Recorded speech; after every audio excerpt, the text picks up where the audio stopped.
Disclaimer. This video, like all videos featured on this channel, is definitely intended for mature audiences. This video is likely to contain profane language. Content is inappropriate for minors. Video is not for kids.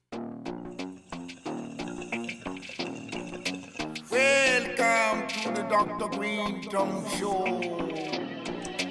Lord of mercy.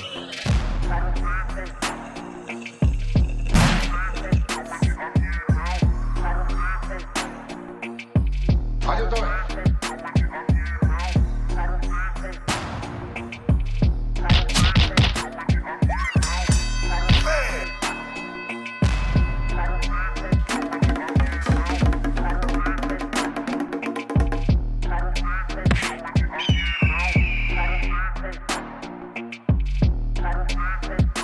How you doing?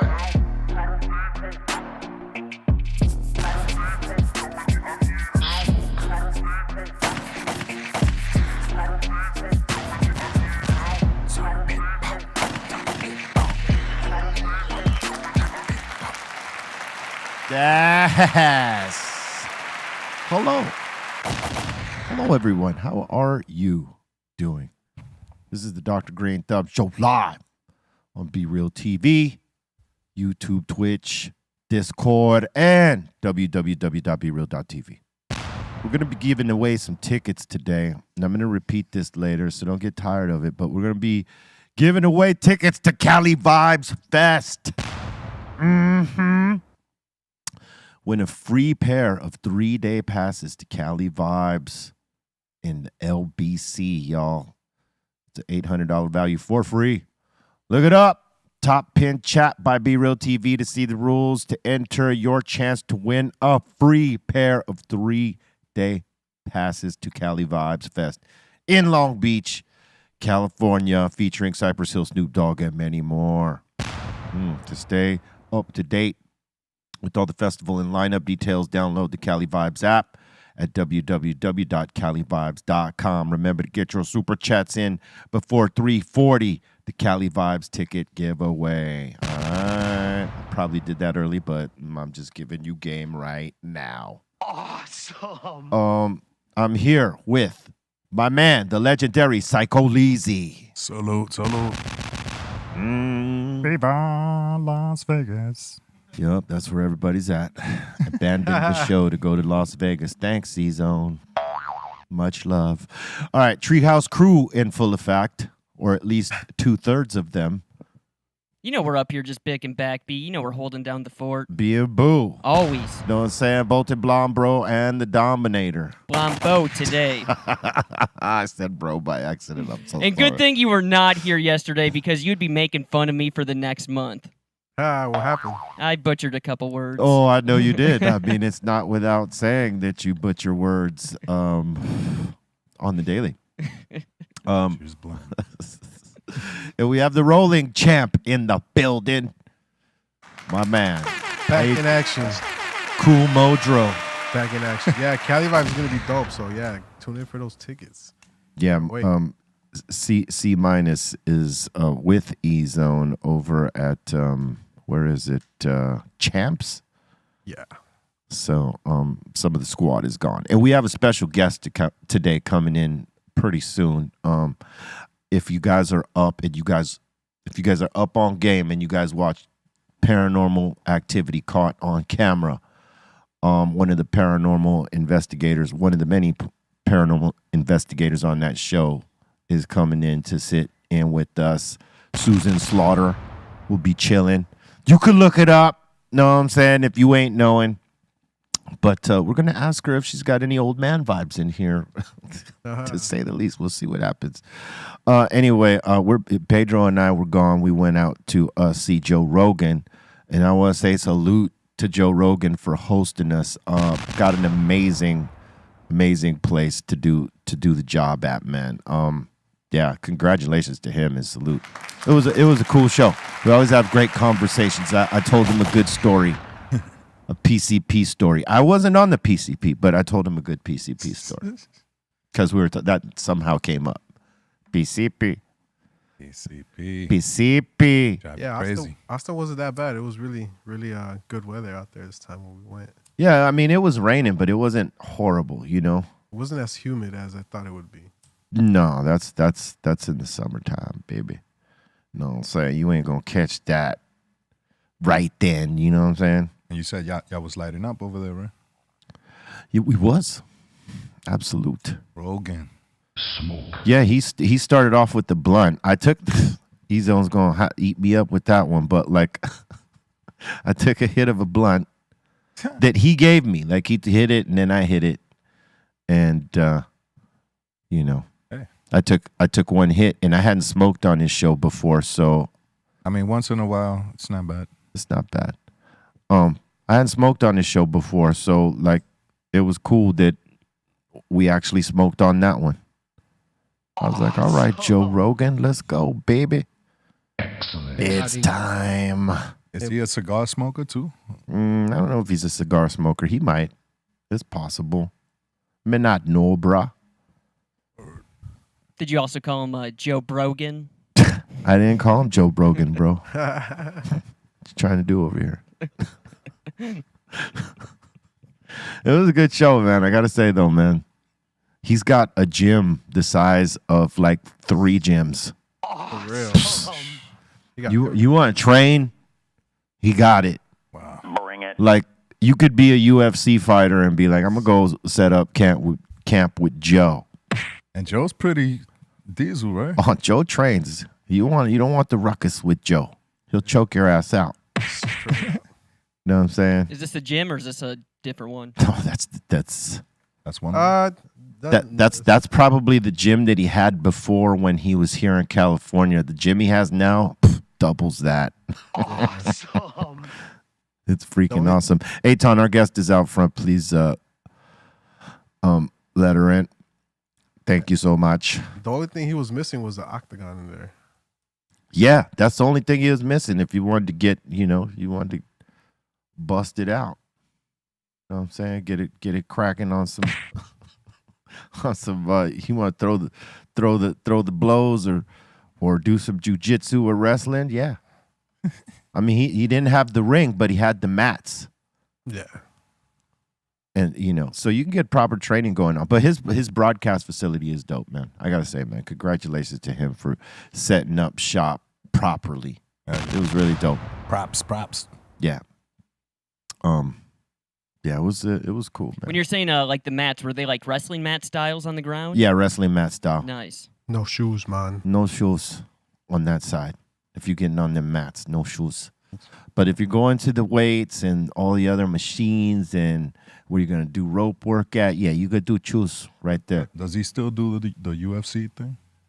Yeah, he does. I think he does selective fights, though. He don't do all of them anymore. He does, like, the really big ones. Because, I mean, he'd just be, chilling out in Austin. It's dope. Yeah, man, it is dope. Like, yeah, I got to say. I like your style. We saw the bird that attacked Bobo out there. We saw the bird that attacked Bobo. That was crazy. It was like a whole 20 of them in the rain. They liked the rain. They were chilling in the rain. Any good barbecue? We didn't really get a chance to go somewhere like that because we were literally in and out. Like we took a flight out the night before. It was delayed, so we got in even later than expected, right? And so we didn't really have time to go do anything because then the next morning, I mean, we went and got breakfast and all that stuff, but like right after that, picked us up to go do the show.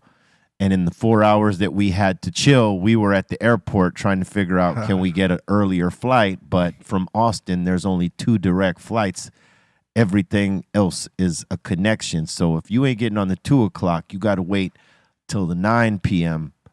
to get on a direct flight. Everything else is a connector.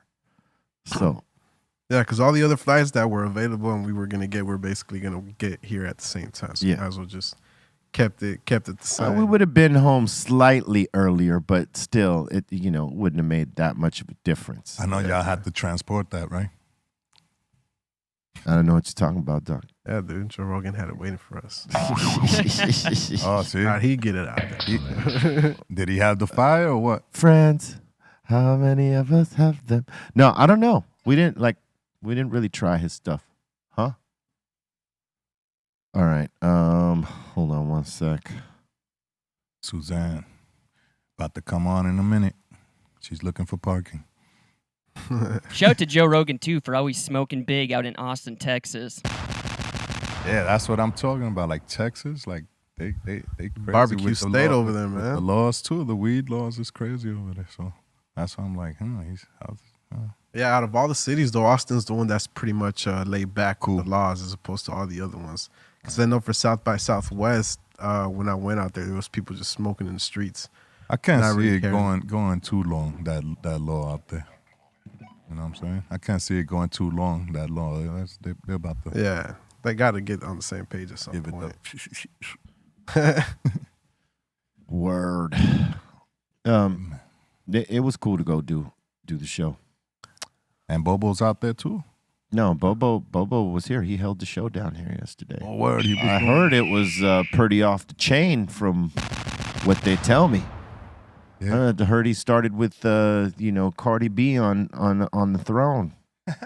Is that what happened, Bolton? Oh, yeah. So, Bobo, right before the show, Bobo was like, Bolton, I got something. And I was like, oh, my God, I know what you're going to send me. He's just like, cue it up. You'll know when to play it. But shout out to Bobo. He did a great job yesterday hosting the show. Of course he did. I didn't get to see it, but I heard about it. Like Cardi B exploding. You know? Oh, so my it's like, God. No shame. And now, let me ask you this. Did she put that up by accident or that was on purpose? That was on purpose. intention. Wow, she's really open. Yeah. She turned her phone on and pushed it out. That's really open. I mean, you got to be really comfortable with your fans to be just open up, boy. And how she wipe her ass with them long ass nails and shit. True that, right? But yeah, I don't think she showed that part. I got the video if you want to play it. I think y'all saw that yesterday. I'm a little curious. Yesterday in the chat, people were like, Bobo, he's always up to some shit, isn't he? He's always up to some. Oh, you just violated Oh, my both. bad. Damn. Better send me up a shot. I will. We need some cups over here. Eitan, guest is out there.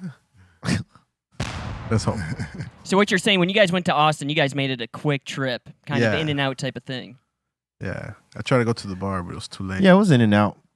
Like, we didn't have really enough time to hang out there. We had to get back that same night. Pedro was probably picking up all the Texas chicks. Nah, I didn't have time.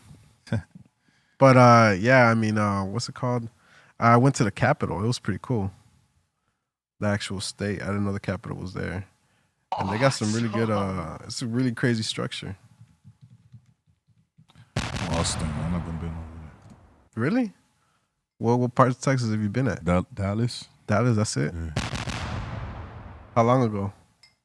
probably 4 years ago. 4. Yeah.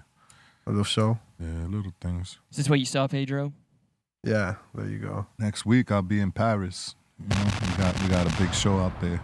So the Hip Hop Heroes Festival.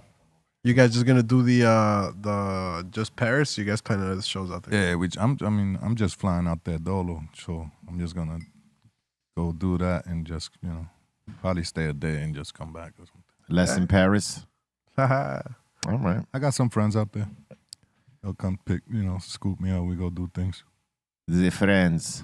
Awesome. It's all good. It's good to know people everywhere.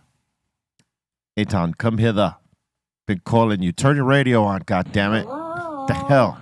God damn it! Anyways, man, the Lakers pulled a bunch of trades today, man. Psst, crazy. Yesterday and today. I mean, the last couple of days, they gave away Westbrook, which I get. But to give away Thomas Bryant, man, that was... And Patrick Beverly. Over the line! The scrappy dude. So many trades going on. It's Man, crazy. I don't know what's going on. One, they should have hired a new coach. KD went to Phoenix. And Katie went to Phoenix. Kyrie Irving went to Mavericks. It's not that nice. I guess I could say Westbrook now, right? Yeah, Westbrook went to, I think, Utah. And Thomas Bryant went to Denver Nuggets. Man, crazy. I don't know, Rob Pelinka. I don't know. You got me worried, Rob Pelinka. I'm LeBron James. Speaking of LeBron James, he beat the record. Now he's the NBA's all-time leading Yes, scorer. we weren't here when it happened, but yes, congratulations to the king. Crazy. Yes. Yeah, we couldn't go to that game because we were heading out to Texas. I heard ticket prices were crazy for courtside. Oh yeah, there was some people selling their shit for like 100 G's, I was saying. Yeah, they were selling like even in our row there was people selling their tickets for like $1,200. Damn. And it's like, whoa. Quick come up. Y'all are crazy. All right. Yeah, man. It's a trip. Some people bought tickets for this game tonight because they didn't think he was going to get it. Oh yeah, right. Yeah. They said, what if he beats it the day before or the day after? And it is too goddamn late. You know what I'm saying? But yeah, whatever resonated for me was just like, I'm LeBron James. I'm LeBron James. Word up. Ladies and gentlemen, we got, our guest in the building, Susan Slaughter up in here. Give it up. Pull the mic close, and if you want to hear yourself, Do I ever want to hear myself? Honestly. there we go. How are you doing? I'm doing great. Thank you so much for thanks for having me on too. I really appreciate it. Yeah, I mean, we embrace that whole aspect of what you do in terms of the paranormal stuff because I mean we've encountered it here in this building, and I've seen it other places on tour. A few times. Yeah, we call him the old man. The old man. Yeah, because the person who built this building built a number of buildings here downtown. He was a construction guy, but he also owned them, and we feel like it's him.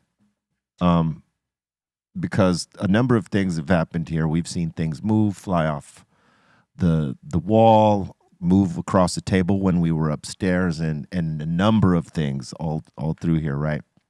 And one day we were talking about it, and some guy shows up at the door, and we didn't know any background of the old man. At that point, we just knew there was a spirit in here, and we just by chance was saying it's got to be some old guy, right? From some time that used to occupy this building, right? And so some dude we'd never met before comes to the door, and he starts telling me that he's the son of the guy who built the building, that he was like maybe 6-7 years old when his father laid the first brick, that he was here to see it. Oh wow. And that was a trip to us because we were just talking about that it had to be someone that was close to this building that is it's in here, right? Yeah. And I said, I think your father is still here. And he's like, really? What do you mean? And I explained to him some of the stuff that goes down here once in a while. And he was like, wow, that's funny because my father owned a bunch of buildings. Our family owns several buildings down here, and each manager of this building tells us the same things. So you've only ever seen, like phenomena happen, but have you ever seen like apparitions or shadow people? I have not seen that yet. Okay. That's got to be the trip, like to see that. Yeah. The shadow people, because I've seen the footage on some of that. And man, like there was one you guys were talking about where it's late night and they're at the airport, and these the security guys get a report that there's some noise happening on a plane that's not even in use anymore. It's like a retired airliner. Yeah. And so the two guys go up onto the plane, and they're getting toward the back of the plane, and they got the flashlight and all that stuff. But you could barely see anything at this point. But they flash the light, and this shadow figure pops out, and then boom, pops right back in. They run right out of the damn plane like that. I mean, that's crazy. I think like most people that get into the paranormal, they have their own personal experiences, that makes you kind of like start going down that rabbit hole. And I've had, I lived in LA for 13 years. I just moved back to Miami. I'm here visiting for Conscious Life Expo this weekend. Oh, So, right on. which I'm really, what's going on? What was that? That's our sound effects. That's like, validation sound effect. Validation. All right. Well, I lived here and I've had a lot of paranormal experiences. I lived in Silver Lake and Los Feliz, like that area, kind of East Hollywood. And I was living like right off this spot called Garcia Walk, which, is right by like the Music Box Steps. I Yeah. don't know if you know that area. Yeah. And I was living in these buildings that were like built, in the late 20s. And there's a lot of shit that was going on. I mean, first of all, before it was even gentrified, that was like a big gang area. Yeah. And there's still lots of violence on that corner. Still a lot of activity. Because I there, yeah. lived right on the corner of like Silver Lake and Sunset. And I was like I shared like my window with the Los Globos parking lot. I don't know. Yeah. Dude, and they be having some after hour parties. They sure there. do. And people be coming out and like, they're not serving alcohol at a certain amount of time, but there's definitely other substances. And I've seen people OD and die in that alleyway. And, that's modern stuff that, leaves like spiritual residue on that street. But one day I was, I woke up to this most terrifying feeling. And it was like, like sometimes when you have these dreams and you feel like you're falling, so it's just this instantaneous sensation and it just like kind of snaps you out of it. Yep. So I had a moment like that, but it was like absolute terror. And I've never been terrified in my life. Like you feel the wind in your chest too, right? It was one of those. It like pulled my heart out of my body. Dude. Yeah, that's It when you was could nuts. hear your heart racing in your sleep. And so when I came to, the first thing that I saw, it looked like a pair of like, those the tan Timberland boots. Yeah. And like white socks that like went up to the calves. And then the more I looked up, I saw what looked like those like Dickies worker shorts. Like and it then was standing on you. standing on me. And then I saw like a wife beater. And then I looked at this guy and it was this fucking Latino guy staring down at me with this skull on his face. Like I've never seen so much hatred embodied in like anyone's look in my life, right? I've never seen that or experienced that energy before. And the funny thing is when people think of like, oh, I saw a ghost, it's like some lady in like Victorian wear, you know? No, it It's like, ain't that. I saw a straight modern person standing on my chest, looking down at me. His head was shaved. He had like the facial hair, like a goatee and like a little stash and everything. And he was just like staring down at me like if he wanted to kill me. And I don't know, like, but the hatred I felt from that energy was probably the first time I've ever been scared of a ghost. Yeah. And it was standing right up on top of my chest, almost kind of gave me this like sensation of paralysis, and Yeah. that was, and then You was asleep? I was at that point wide awake. And then when I saw this like entity, this ghost of a person standing on my chest, it was like really off-putting because like it was so weird, the sensations I was getting. Like I could describe to you the smell of like the leather on the like Timberlands. Like, that's how close Wow. it was to my face. I could smell like if it was really there. And it just doesn't make sense for like a grown ass man to be standing on my chest and then all of a sudden disappear. But that was probably one of the scariest paranormal encounters I had. And, after that moment, I decided to put up surveillance systems in my house. Right. And you saw a bunch of different things after that, right? Well, I caught more illicit activities on those cameras, Yeah, of course. like from outside and stuff like that. And I'm telling you, I don't want to talk shit about the cops, but Rampart Division does not do shit. Like when I Nah. call them about doing anything don't. for stuff, like they never stepped up for any of the serious situations that a woman got stabbed on the corner of that street. It was just like, it got to that point where I think like, you know what? Like, I think I'm going to move a little bit closer to Griffith Park. I moved into Los Feliz after that. And it was I felt a little bit safer, but I didn't sleep good for years living off Garcia Walk. That was like a whole vibe.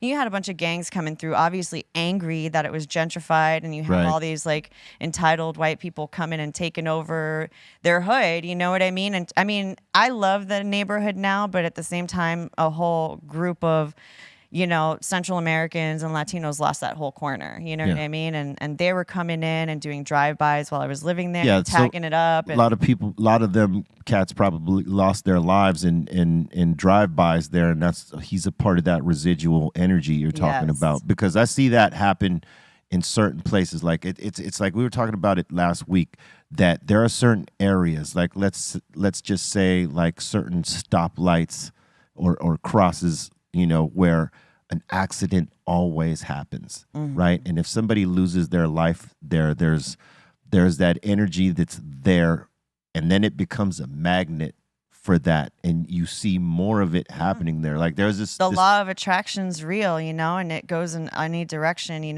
like it's like if one bad thing happens, it could continue to snowball into like negative occurrences constantly happening in one place all the time, like, and that even happens in kinetic forces with cars. You don't have to. Absolutely, I believe that. Yeah, it's just a law of attraction with energy is how this universe works. And so you don't even have to be a person to create these like perpetual cycles. It's like you said, just the kinetic reactions of cars and like the anxiety people get in certain places, and then it kind of feeds a fear, and then they react like nervously around an intersection and just crash after crash after crash. I've seen it too. Yeah. This is what I would tell someone buying a used car: sage the car, cleanse the car, cleanse the car, because realistically, you don't know the energy of the person that had the car before you. That's the same for apartments too, man. Same for apartments, houses, anything. Realistically, when you get a new car, it's a new energy, right? It's the energy you make within it. So like if you're doing a bunch of out-of-pocket things, that car that you're in almost every day harnesses that and carries it. So let's just say that car gets in an accident with some other car, like a car like mine, for instance, right? Once that car hits my car, I'm of the frame of mind, I got to sell my car, because now it's been tainted by that ugly energy that other car brought to mine. Because I've always noticed after that, once my car gets hit by somebody else's, there's an energy transfer that happens that snowballs onto the vehicle that you're driving. It's a weird thing, but it happens. Also, that reaction that you have, like when you get hit by a car, like there's a reaction you have within yourself. Yeah. That's almost like this instant fight or flight. You get this like jump in your body, like an electrical like reaction, and you're stunned. And that energy just completely emits outward into the physical, right? And that's within your car. And so then you have a little bit of trauma in now that car, even if you survived. And so that exact theory is also why I argue that you don't have to have died in a place to haunt it. So I've been to places that are haunted by people that are still alive today. Like when I moved into Los Feliz, I moved into an apartment with my roommate. I took over a studio room with, she had like a bad relationship situation with this guy. They broke up. He left and I took his place, I guess, right? But I was still seeing shadow figures of this guy walking up and down the hallway, going into the room that I'm now occupying. But it's, he was there in that space first. And so when he was living, in this constant state of like depression and just like feeling, like that negative energy there from a bad relationship that's been going on way too long, he was still haunting the place, even though he was alive and well somewhere else. I could still see his, shadow walking around, and he's a very tall guy and he had this kind of posture. So I was seeing him in the place, and not just me, sometimes I wonder, maybe I'm the only one seeing it. Maybe I have a perception that's a little bit more acute than others. Right. But other people were coming in, like friends and stuff, and be like, yo, I just saw a shadow figure in your hallway. And they always blame me, like I'm bringing the vibes because I'm going everywhere and like investigating. But it's like, no, like this place has a haunt from a person who's still alive today. So you don't have to die in a place to haunt a place. Yeah. And what's crazy is that you don't necessarily have to see it to know it's there. You could totally feel it. Absolutely. Yeah. Yeah. I mean, our brains are only developed a certain percentage. Imagine like if we had full use of our brains, the other, senses we would have, like I think we all, within every single human being that's ever born onto this planet, has got the ability to become psychic, you know, or to see or have a perception that's like a sixth sense, because it is in our brains. We just haven't unlocked it yet. Yeah, there's see. it is there. Yeah. And there are certain folks that I think have unlocked it to a certain degree, like Tyler Henry. I think he's one. Have you ever watched his? I've seen a couple of his stuff, but I've never met him personally. It's crazy the way, his process. But I mean, you see the effect on people when he starts talking to them, and it's like he's tapped into something. Yeah, absolutely. And sometimes he don't like what he's tapped into. Like, when you watch some of his stuff, he'll freak out because it's such a negative energy present for someone, and he's trying to figure out how to deal with it. Yeah, And no, it's crazy, and it's some of us are blessed to have gone through life without certain amounts of trauma, and other people, that's all that they know. And so it's kind of this yin and yang in the energy. And so when I go into a place, like my first channeling experience, the first time I experienced a full-on possession, I've never been like sexually abused, right? But the first time I ever was jumped into was by a young girl who that's all she ever knew. And then all of a sudden I felt everything she ever felt throughout her life within a 1 second. It was the most terrifying and awful experience. Just kind of having this, like when they say you die, your life flashes before your eyes. Well, I had this whole flash of experiences that weren't even mine from this energy that had died in a space. This was at Fort Mifflin in Pennsylvania. And there was this young servant girl that would serve the soldiers' barracks. Yeah. And she was just passed around continuously. And and she ended up, I think, getting beaten to death for like some sort of discrepancy or whatever. But she's like one of the serious haunts at that location. And that energy came into me, and it was like She wanted you to know what happened to her, right? I'm not sure if it was like intentional. It was just almost like sometimes these energies could, they're kind of fluid in a sense. So you walk through that energy or that space, and then all of a sudden you're sharing that energy with this entity, and then you have no choice but to experience it in that moment. That's why a lot of times you don't, like, some people that don't consider themselves to be sensitives, they'll go to a highly active location and then all of a sudden get really fucking aggravated. Yeah. There was this one guy who came, we were investigating Eastern State Penitentiary, and all of a sudden, like, the nicest guy I know turned into a fucking warden. The way he was treating everyone, the way he was barking, it was he got just like, possessed, you think? yeah, and people don't realize that. And that's the energy transference we're talking about. That's why you sage in cars and apartments, because you'll go into a place and you're like, you don't know, this whole family had been living there for like 20 years, living in all sorts of chaos you don't know about. And then all of a sudden you move into a new place and then you develop new habits, new addictions. Out of nowhere. New things like that. And you're like, where the fuck is that coming from? Why am I such a different person when I moved here? Like, this is like... Some people are magnets to that energy. Absolutely. Others not so much because they're oblivious to it. They're like totally blocked out from it because they don't acknowledge it. They're not even looking for it. They're shut off in a different way. But others are like magnets for it. When they know you're a magnet for it, they want to be present all the time. I feel like that was me, and that's I feel like I'm a magnet. And I had no choice but to embrace it, to learn more about it so that I can control it and like kind of protect my energy. But, I do come across energies pretty regularly, and I always kind of set a boundary, where I tell them like, and even this is with negative energies, like, Right.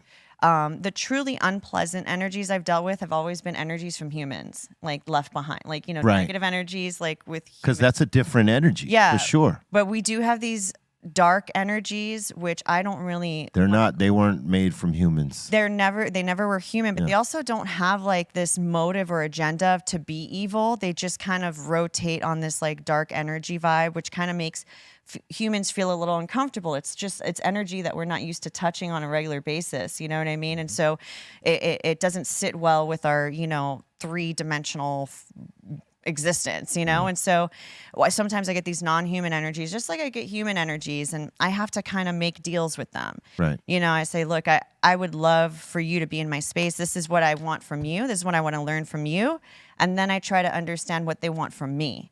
And how do we have a symbiotic relationship in this dimension that I live in? Is it that they want like a release or to let go and guidance to that, or just to be acknowledged, do you think? So there's a bit of a misconception about release and stuff like that. Like things need to, like energies do need to be cleaned, like sticky negative energies. But whenever I've come across a ghost of a human, I've never came across one that was intelligent that answered my questions. Because if they did, then we would have so much more. We would know everything You would already. know We more, would have for already sure. been having the fucking discography of heaven and hell from some abuelita who died, and she was going to let me know, like, she made it to the other side. But that is never the messages I get from human energies. Right. What human energies have shown me is that they're kind of sticky recordings. The only intelligent energies I've ever come across are energies that would never human. Yeah. Those are the ones that know more than me. And sometimes some come from like a different lower vibrational dimension that humans are a little bit higher up on the dimensional scale. So they're the ones that I guess, can come over into our arena. And then they want to be like, I want to know what it's like to be a physical being. Right. And so they want curiosity. to jump ship, right? And so they're like, and I'll be like, look, I'll give you a ride. You know what I mean? Yeah. And I'll go on these little hedonistic things like with energy in me just to show them a good time. It's like, oh, you want to know what it's like to live in a physical dimension? I'll let this kind of lower vibrational energy enter me, and I will have sex with someone, show them what it's like to have that experience. I will hallucinate, smoke weed, fucking trip, do shit like that, and give them that, this is what it's like to be human. But then I have to make an exchange with that, like, okay, you're gonna jump into me, I'm gonna show you. I give them rides. That's what I call it. And do they leave you alone after that, or is it constantly by the same spirits coming back? And speaking of weed here, in case you want to smoke. That's never, yes, sir. That's never a question. But yes, I'll take a light too. Thank you. I was gonna do away. it. Yeah, no. Come on. That is some shit that they do jump into people to experience, life if they've never got to experience it as whatever entity they are. The people that taught me how to harness possessions the best were the communities in Miami that practice Santeria and voodoo. Yeah. And I have worked with some Santeros and some voodoo practitioners. And through, those West African traditions, like those are the ones that have taught me how to harness those energies the best. The remedies for yes. Creating, a space within your body, but also being a co-pilot at the same time. Yeah. You know what I mean? So you're not losing yourself to that energy. Yeah, they have that part down. When they do a spiritual mass, right? Mm-hmm. Sometimes the spirit is present and they'll jump in the person running the spiritual mass and they'll tell you the things that you need to know, some things you never knew.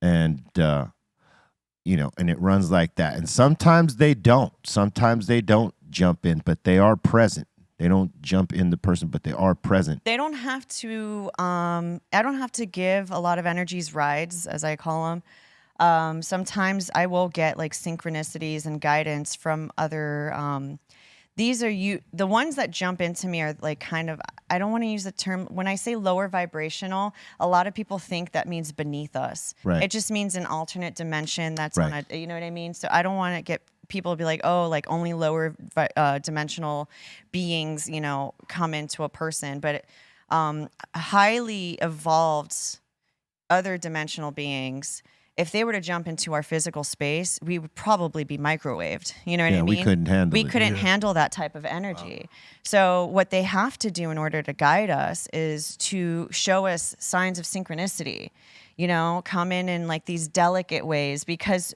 to really fathom those energies is to fucking burn your eyeballs out, if you really look at them.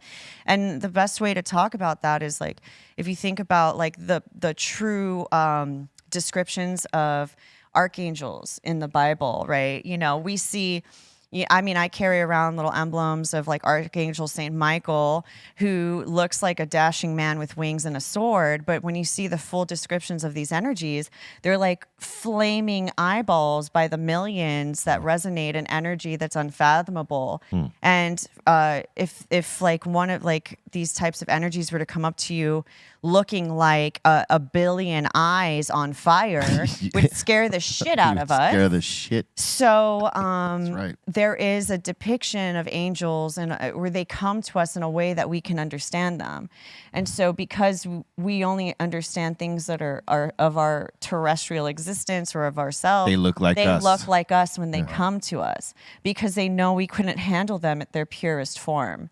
So, you know, when you have guidances from like Raphael, Archangel St. Michael, things like that protect you, you know, these angels, they could only guide you through synchronicities, you know, and maybe like dream messages and stuff like that. Because if they were to ever really jump into your body, I think you would like turn into a fucking black hole. Yeah.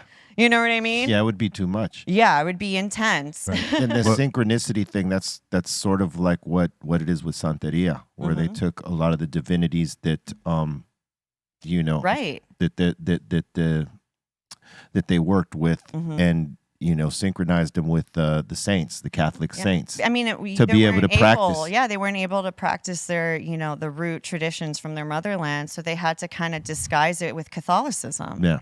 You know, and to be honest, if you read all these ancient texts, you know, like throughout the world, every single religion and spiritual, you know, sect talks about these evolved non-human energies in a way, whether they're, you know, like you thinking of Vishnu or Pavarti and like Shiva, and then you have, you know, archangels and then these divine masculine and feminine archetypes within every single religion. Yeah. You know, and I mean, I saw on your IG you mentioned Oshun, so I was wondering if you're like practicing a little bit more of that. I'm a babalau, yeah. Oh, okay, yeah. So this all makes sense to you, for sure. Right, yeah. Okay. I'm a bacalao. And he's a bacalao. I'm a motherfucking witch, There you you know. There you go. Yeah, but let me ask you something. What do you think about movies like The Exorcist and those, like, that could be real? Or I it's think just a movies? lot of those movies are the reason why people fear other dimensional beings and ghosts. Amityville Horrors. And Yeah, I mean, Amityville is based off of a true story, you know? But at the same time, I've never experienced any of that. I spent an entire week at the Conjuring House, investigating it, sleeping in it, And with nothing. the Wow. original family that the movie's based on. So all of the parent family that the James Wan movie's based off of the investigations of Ed and Lorraine Warren. I mean, there's a story to each side. So Ed and Lorraine Warren were the most outspoken investigators of their day. Right. And so they had all these documentations and things like that. And, you know, apparently they also said that there's all these like actual tapes and things, which I've never seen. But no one's personally. ever seen him. Right. Yeah. And so all I get is the truth I get on my end is by talking to the family who experienced that whole debacle and then had the Warrens come in and investigate. I'm really good friends with Andrea Perrin. She wrote a really awesome account, the true account of what happened in a series of books called House of Darkness, House of Light. And that's the true story behind the Conjuring House. What they're not talking about are the alien visitations that they've experienced where they've had extraterrestrials come over the house. That's different than Right. So when you're seeing a movie, there it is. Yep. That first of all, that entire property sits on top of one of the bloodiest battles between the first colonizers and an entire group of indigenous peoples. Yeah. All that energy is there. So, and not to mention that house kind of sits a bit of on a mound, and there's these two bodies of water that kind of wrap around it, like these rivers. It's a beautiful property, by the way, absolutely stunning and gorgeous. Where the deaths happen usually is. So, and yeah, the scariest thing about that house is actually in the basement because there's one of those old wells that were built in the 1600s where they'd have to get into it. And like, so they would pull up buckets from the well. It was nuts. But all around that original foundation are giant pieces of quartz. I literally took a souvenir from the house foundation, which is a piece of quartz this big. I kid you not. So you have one of the biggest conduits of energy, literally surrounding the amplifying everything over there. surrounded by the ionizations of the rivers that surround the property, amplified by the traumas of thousands of people to slaughter on the land. You know what I mean? Yeah. That's what brings the creep vibes to that house. But the real encounters that the Perrin family was having, they were seeing UFOs over the house all the time. And it's like, why are extraterrestrials or like the UFOs coming? Is like, is this a place that has all this natural energetic vortex to it where it calls these types of beings over that property? And seeing these like extraterrestrial. So Andrea Perrin, her gift, you know, is that she can communicate with extraterrestrials. It's not her. She's not wearing this ghost chip on her shoulder from being, you know, being raised in a house with ghosts. Like she had her experiences with other intelligent beings. Wow. You know, and she's more passionate about that. And she goes and she hosts these events where she gets a lot of people that's their gift. Yeah. And then they try to call like UAPs and UFOs and extraterrestrials, you know? So a lot of that don't. So they try to call them into like appearing. Yes. Right? Because I know that there's another guy who claimed he could do chants that he was taught to call them out, like on, you know, like on cue. Sound is so important when it comes to transcending energies. It really is. I mean, the science behind of sound, you could really see it in like the teachings of cymatics, which is, you know, you play like, for instance, infrasound, you use like the big bassy, you know, like types of sounds that kind of, they put that in your sacral chakra. You feel it like in your guts down between your legs. And that's why it makes such sexy beats, right? It's kind of what they used in Close Encounters in that one. Yeah. Where they were doing sound and boom. yeah, sound and colors. Yeah, exactly. Sound and colors, right? Sound and colors. So like I do believe that sound is one of the most underutilized utensils to connect with all the other types of energies, for sure. And so Music. And that's where music, you know, like I mean, I love metal. All right, let's be real. No pun. No pun. But so the things I get from it is like they use a lot of like this really, I love black metal. The vocals on a black metal like song is like high pitched and like really hits you in the back of your ears. Yeah. And that the higher the frequency, I feel like it also activates your pineal gland. You start getting into your third eye space, into your crown space. Sure. And so like that really I get really, really turned on in my head. You know, I'm also like sapiosexual. Like, you know, you could be the hottest looking dude, play the smoothest music, but if I'm not connecting to you here, like it's not going to happen. Right. You know, so I live in this head space a lot. Some other people, you know, live either from a heart space. You have a lot of healers that way. Like Mother Teresa type energies, mother energies in general. And then you have like these like sacral space people that are like horny and like sexual and, you know, they live it, they vibe it, they attract everything between their legs. And that that's a power in itself. Right. So you have to figure out where in your body that power lies, you know, and sometimes you got to utilize those things. It's just, you can't be overly focused on one end or the other. You have to have this balance. Like a balance, yeah. Exactly. And so it's important. That's why the most enlightened people, they kind of sit in the middle between nothingness. That's, I think, what it is because they're not led by one chakra or the other. You know, they sit in this just being because all of their chakras have been fully aligned. Right. You know? And then, man, I don't know if there's anyone on this planet that has done that. And if they have, there's stories and tales about them that, if like Jesus Christ in the Bible, Siddhartha or Buddha, or you know what I mean? Yeah. Ascended masters. I think anyone who's hitting all those levels and are completely lined up are like off the grid, like not locked into the space that we're living in right now. I mean, they're here, but they're somewhere unaffected by technology and the rest.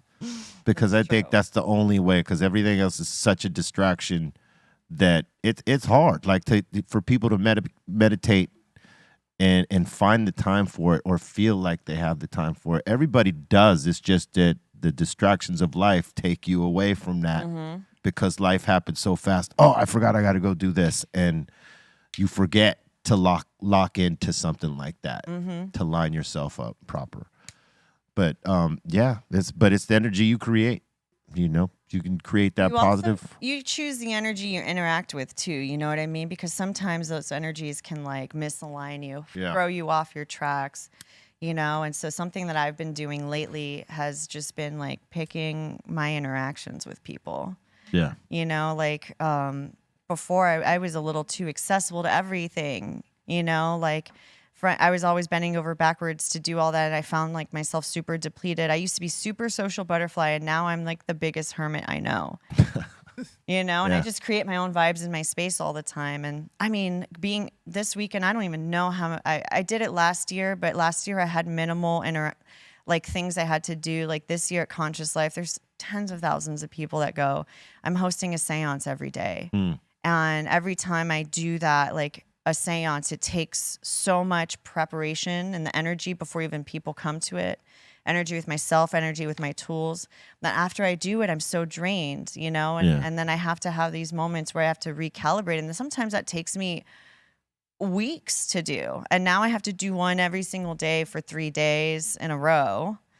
And we'll see how that goes. How often do you feel?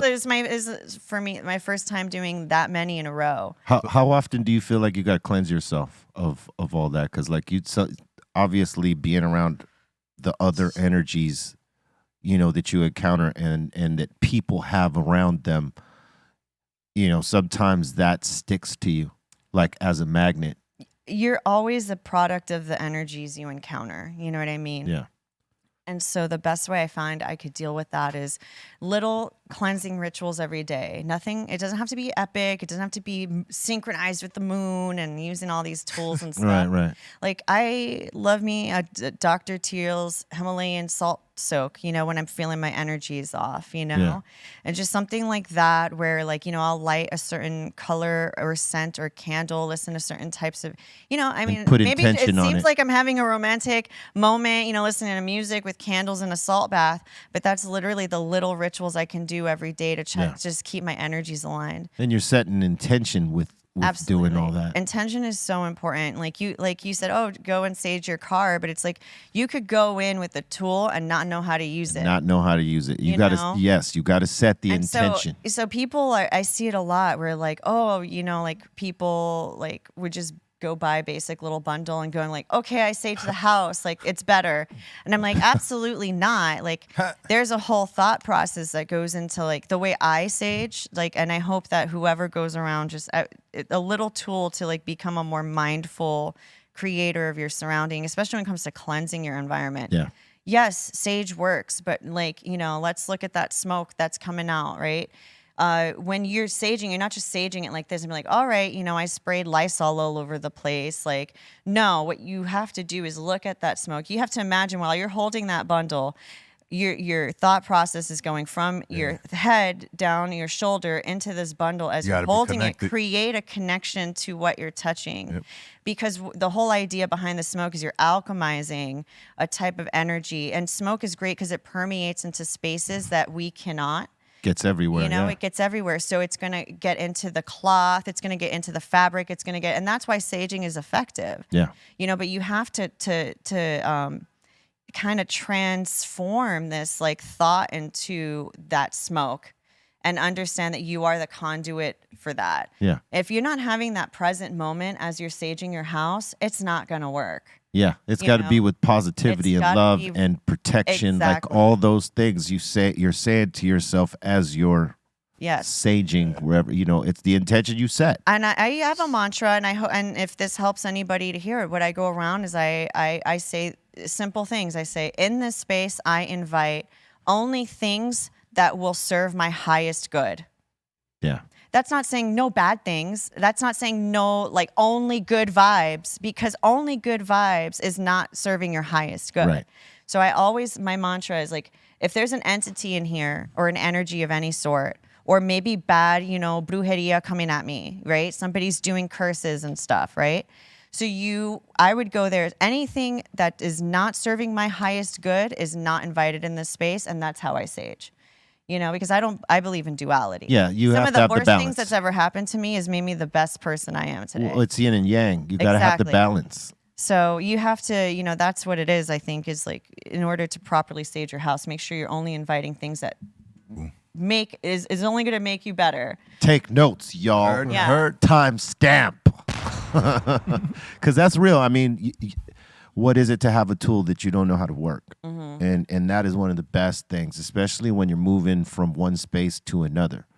No matter where you go, if you feel a negative vibe, that's one way to cleanse the place. But set the intention and invite only the good, the things that will For your highest good. for your highest good. Yeah. Not just good vibes only. It's for your highest good. For your highest good. So, but wait. And your there's more goodest people- highs. There's in your goodest highs.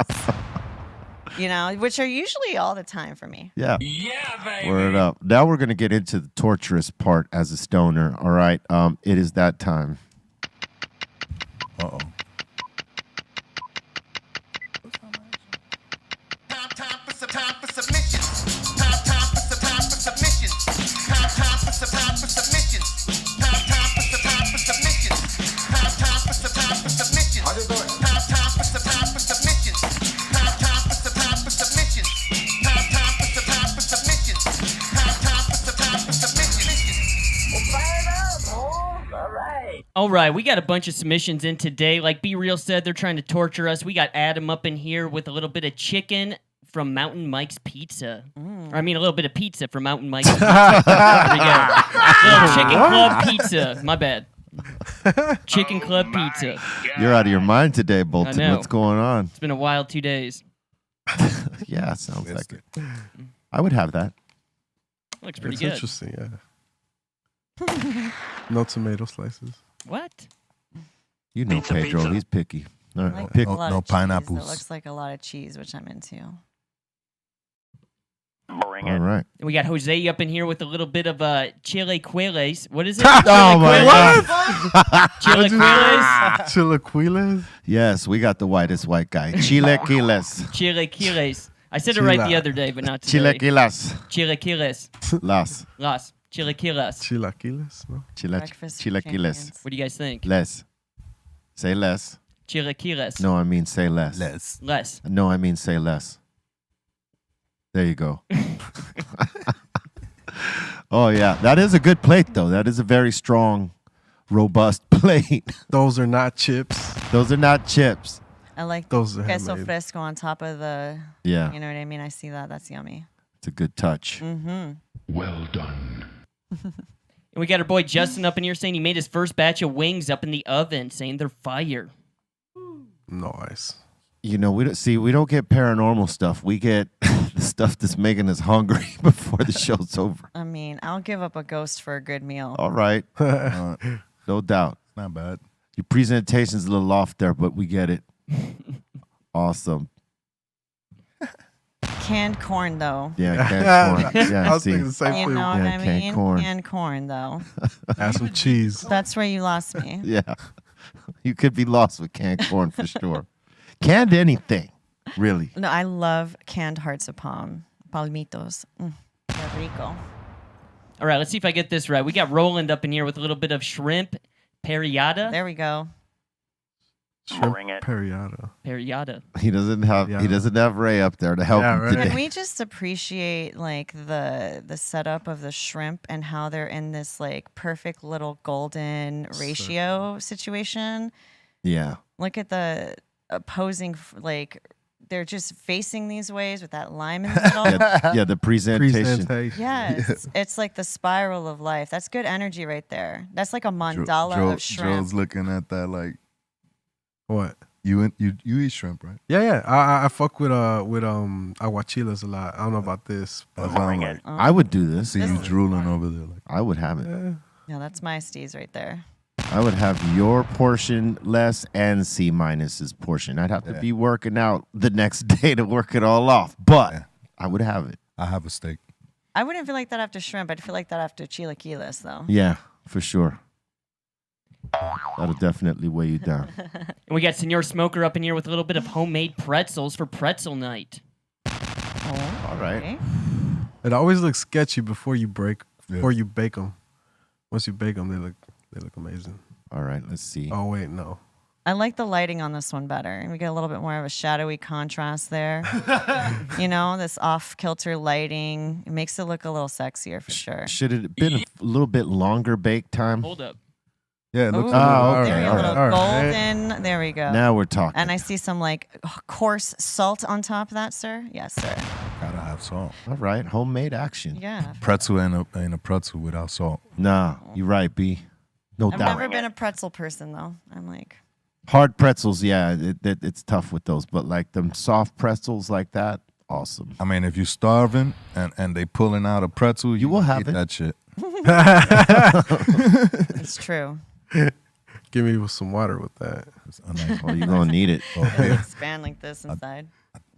And we got Scott up in here from Alaska saying, I'm not sure how much experience you guys have with large wildlife, but up here in Alaska, we get a lot of experience. Well- Here's a couple pictures and videos of a cow moose with her 2 kids. Yeah, here in the big city, we get cows, horses, pigs, goats, rams. That's crazy. Damn. R.I.P. move. though. You know, P22. Yeah.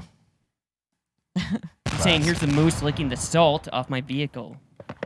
Salt lick. You know what's crazy is when we went up to see Joe yesterday, Joe Rogan, Pedro said he had a huge picture or a huge portrait of P22 That shit was fucking huge. It up was in the building. yeah, I mean, hey, look, huge. he sold tickets in his death, right? They did something at the Hollywood Bowl the other night In honor of P22. in honor of P22, and it was practically sold out. It broke my That's heart to crazy. hear the way he went out too. Yeah. That He sucks. got hurt. I used to live on in Los Feliz, right off of Griffith Park. You know, I've seen so many coyotes, and like I saw a mountain lion in the high desert. Like I love nature. Now I'm in Miami. That's the exact same picture he had Oh yeah. blown up. Look at how fit he looks there, and that's not how he ended life. Yeah. though. Yeah, he was eating good here. Wow. And he was, That's the thing. he looked like he was in shape, P22. R.I.P. Yeah, But he lives forever now. That the whole reason why we have wildlife crossings now in LA is Was for- because of this guy. for that cat, yeah. Yeah. And next up in here, we got Junior saying, finally got my Skittles, Funky, and Lemonade in today. All Shout out to the right. Greenthumb Show. Awesome. Show off. I like that lemon Yeah, the lemon's cool. flavors. Both of them. Yeah, this one's little Jamaican flavors. Smoke. Bumbleclot. And we got Maddie up in here saying, can't wait to see how this goes. Oh, man. Yo, those jerseys. I got to tell you that this is a good 3 right here. I mean, I don't really dig Chris Paul, but he is one of the dopest point guards to play the game. And this combination right here, along with the squad they got on the bench to back them up, the other role players, I mean, Phoenix is going to be strong Kicking going ass. towards the end, trying to get that I Western like- Conference I championship. like when I see the underdog coming up. Well, they're not the underdog, but especially not with Kevin Durant now on the team. They are not the underdog. I mean, I never heard of these guys. Lakers, underdog. Let's don't watch no basketball. You know. Yeah. Sports beat. Has Phoenix always been called the Valley? No, that's just like their alternative jersey. They're the Suns, but they create like every NBA team has now an alternative jersey, Yeah. like 2 or 3 of them. Like there's a Sunday jersey that they only use on Sundays. Then there's a throwback jersey they have, and then that special one there, and then the traditional 2 home and away jerseys. Yeah. That jersey was fire. It's to sell more merch. Yeah, I like that. You know what I mean? Like if you're a true fan or fanatic, you want all those pieces. So like they just keep introducing different pieces for the fans to Where's geek this? out off of. Keep Right. coming. And I think where they play is considered the Valley. Yeah, because I think of the Valley here. I'm like, oh shit. Oh no, their Valley is Need deeper. Way different. Yeah. All right. And we got the real Cubano up in here saying, here's a pic of my archives of Send Dog performing with Power Flow back in 2017 at the Viper Room. Let's see it. R.I.P. Viper Room too, right? Yeah. Damn. Is it? Was that in your pocket, Les? Yeah, he Oh got my a pocket God. joint. Pulling It's things funny. out of his pocket like it's a magic closet. Show them that joint. Look. I pulled the joint out and I just pulled the filter out. I'm like, okay. It's like It's a psycho roll. So, Pocket you know, joint. it's Yeah. like you took the ring out of the grenade, bro. It's gonna blow this up is on you. this is the official though. All right, cool. All right, This you can. Psycho. it'll still smoke. Yeah. All right. And we got Hector up in here saying, shout out to Be Real for being on the Joe Rogan podcast. Word. You both have both of my favorite shows to watch. Thank you so much, man. And once again, thank you to Joe. I told him a crazy story, right? Because somehow mushrooms and psychedelics got brought up, and then we started talking about PCP. And I told him a story about, you know, when I was a kid in our neighborhood, there was these two brothers. The younger brother was the crazy one, and a lot of people were afraid of him because he was like the one that would pop off at any time. So he had a target on his back as being a gangster, you know, as they do. And one day he was sitting on his mother's porch in the neighborhood that they lived in, and a car rolled up on him, and they blasted him with a shotgun in his belly. And they take off. They leave him for dead. They're not even like, they're not staying to see the work that they did. They blast him and they roll off. And they don't know that he's on PCP at this time. And he's just like, whoa. And and him not going into shock because he was on PCP is what saved his life. He actually lived through that. And, you know, That's what I call divine intervention. hell yeah. You know? True that. They invited it's like when you think about inviting the best, you know, like what's for your higher good in that moment. That's why I say don't ever say only positive vibes. Is like in that moment PCP was in his, you know, reality, and Yep. that's the divine intervention. Of his True that. survival. It was stronger than the shot. Hey, no, that's real shit right there. Yeah. And you know, had he changed his life, it probably would have been very significant Yep. after that. Like, and he would have been trying to pull people out of the type of shit he was doing. But if he just fell into that gangbanger mentality where if you get shot and you live, Panic. you're like, I'm indestructible. They can't fuck with me. And you just keep going on till they end up, you know, getting you. Because there's only a couple ways out of that. And we all know that. So, yeah, we blew his mind with that story. And then it evolved into more PCP talk. Man, I've never done PCP, but y'all making it sound. No, don't do it. Don't do it. Down, baby. Don't do it. Not even a little. PCP will save your life. What? Damn. Could be the next cure. No, there's no. Yo, he's dying. It Shoot makes- him up. It makes you a fucking zombie, pretty much. You know. Yeah. All right. And we got Mr. Anejo up in here saying, smoking with Scar, Shaggy, and Scooby. Awesome. All right. Dope. It's a nice collection, Mike. Those are like custom pops. Those are pops. I think so. Yeah. Uncles. Yeah, Scar looks stoned. he does. Look at how sure ripped does. he is right there. He can't even open his eyes. He looks like he's holding a bong too. Yeah, they are. What They the? all- Oh shit! Oh, they met. Yeah. Oh shit, they are stoned. Yeah, this Oh guy shit! got the blunt in his mouth. Look. Yeah, that's true. Yeah. Damn. That's dope. Blood. That's definitely yeah. Okay. Now it's definitely dope. Those are really dope. And we got Jeffro up in here from the X-Ray Division with a little nail gun to the hand. Oh. Yeah. Where's the nail? Right. Oh. Oh, man. If you were on PCP, that nail would have pushed itself out. Yeah, you wouldn't be feeling that nail. Oh, right yeah. there. He would have had to go get an X-ray. Put a band-aid on. He'd have pulled it out himself right there. I don't need no stinking doctor. Show that other one, the other picture before, yeah. Where's It went right over the oh, bone. there it is. Oof. If that would have went through your bone, you would have broken 2 fingers. Yep. Damn. Oof. Man, the stupid shit that happens. And next up here, we got this one sent in from Be Real. We got a little dog sliding down the hill. Oh, did I?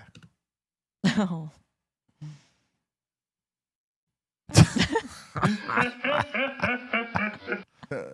Oh, he's totally cool. That's dope. West led. Awesome. Oh, he likes that shit. He's like, I want to slide some more. Slide me. Sled dog. That's awesome. That's awesome. You're doing it wrong. Hey man, after being in that snow, playing around, running around, yo, you get warm really. And it cools him off too. Shit. Yeah, so. Oh, he loved that. We got this one sent in by you as well. Oh my God. How many did I send? Oh yeah, this. Oh, I saw this one. Muchas gracias, afición. Este para vosotros.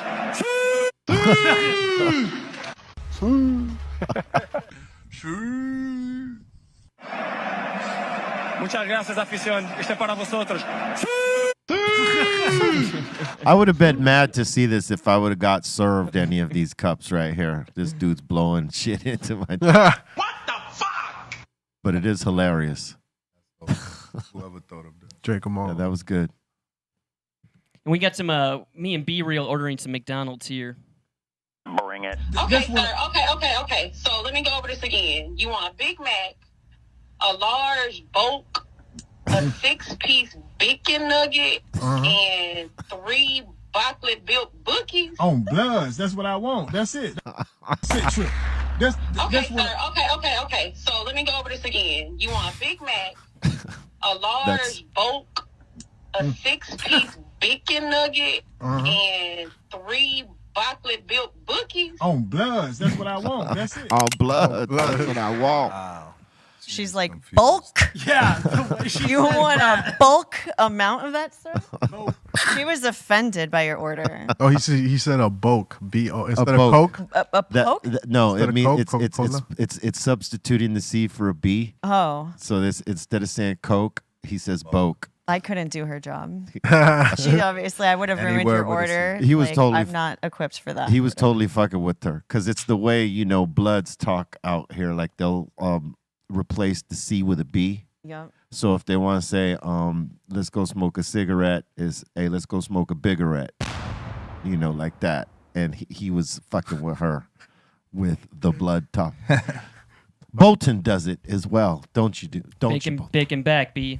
B and Boo? Always. Oh, Furious. it's always Furious business, right? All right. All right, In this next submission, we got a stolen boat or a stolen yacht up in Canada. They ended up catching this guy, but here's a little clip for it.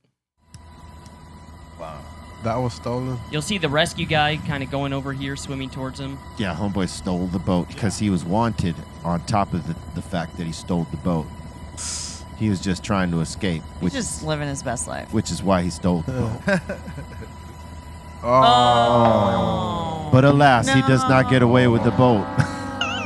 How does that happen? Shit. That's just like a rogue wave. Just It's a knock that whole thing off like Rogue that? wave, It's yeah. off the coast in Canada, so it's pretty wild out Nice there. rogue wave, just saying, you know what? Hello, how are That you? looked too easy. That's scary. That could happen to anyone. Yeah, The ocean. That's Wait. karma. that was his karma coming That's back. straight up karma coming at you gotta- as a rogue wave. Yeah, he got a karma splash. The diver said he felt like he was in a washing machine. Yeah, Where you going? because that's not even by the shore anywhere. That's like No, that's in middle of the ocean. middle. Damn. What caused So- that? His karma. People with the worst karma, it comes quickly and ugly. It's swiftly. Yeah. Full force. All right. In the last submission of the day, we got Loved Him Kill Us here with a little bit of a music submission. So let's listen to this. All right. Bring it.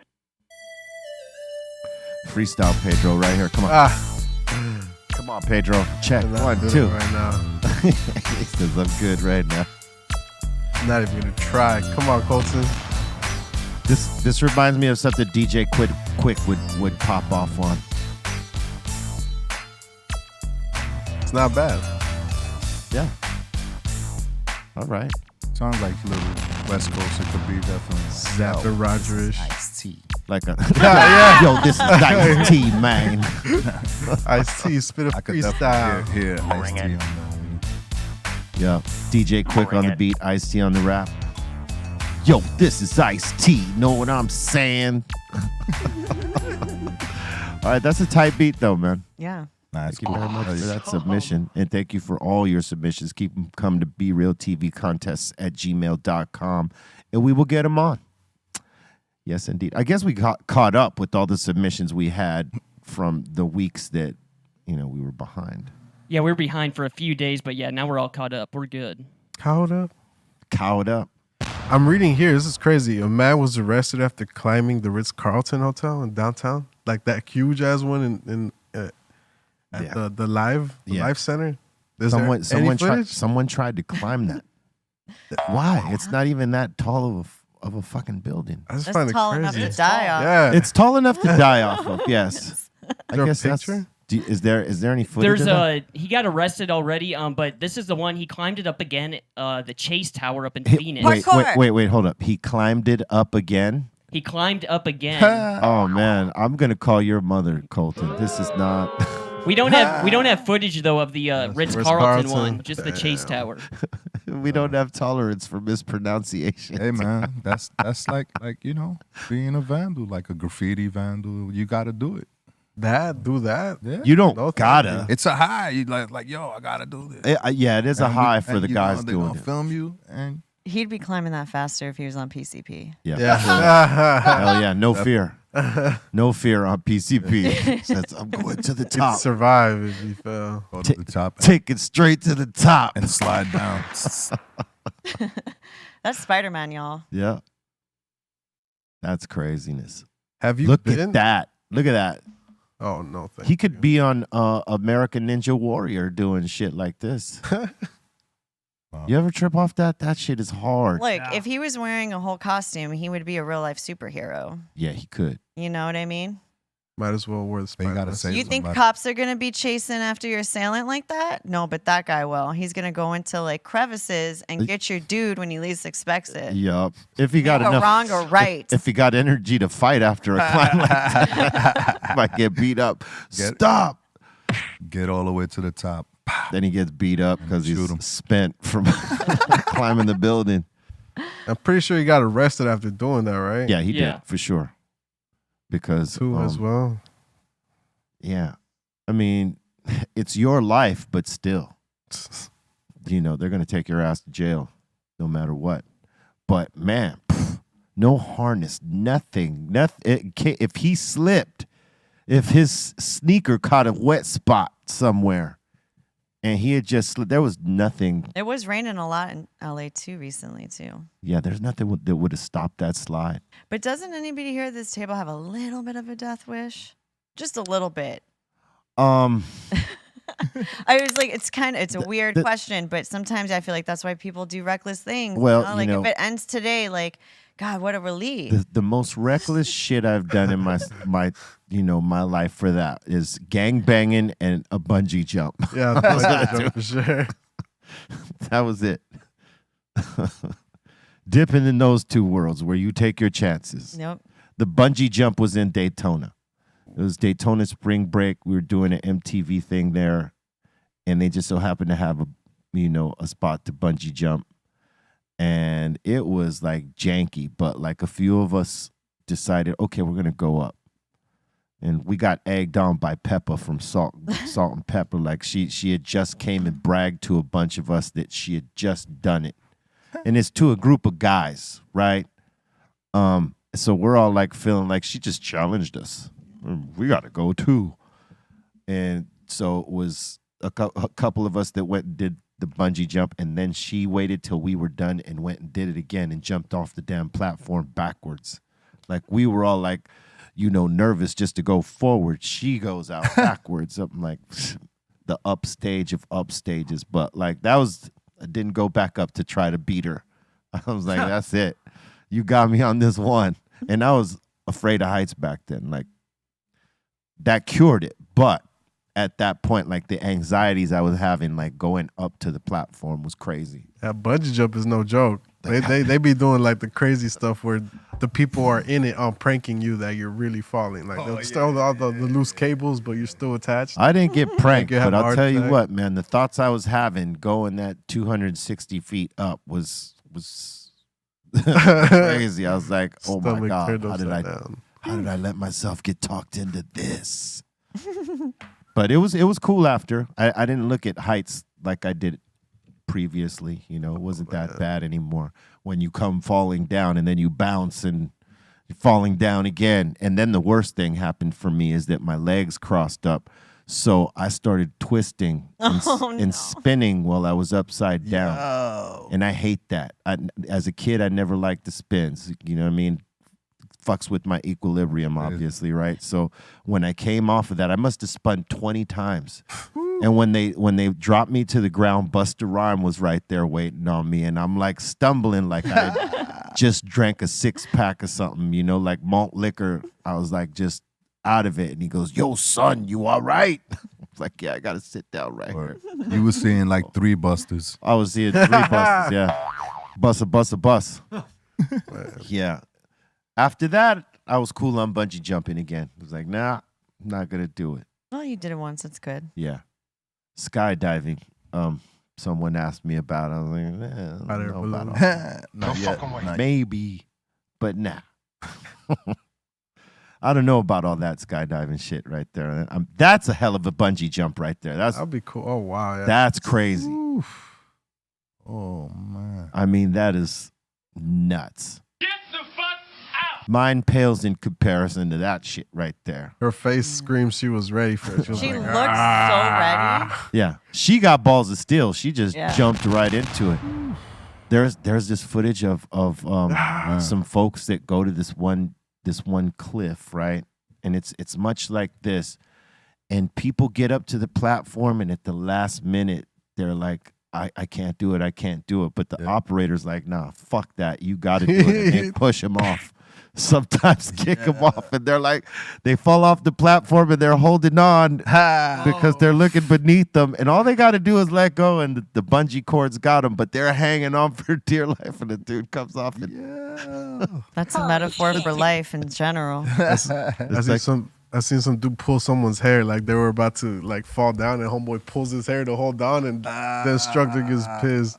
Well, the only other way down is to climb the ladder you came up on, or whatever that is that you came up on. And there's other people coming up, so you really can't go down. There's only one way down. Jump. You got it. And if you ain't gonna jump, they are pushing you. Got no choice. You're coming down.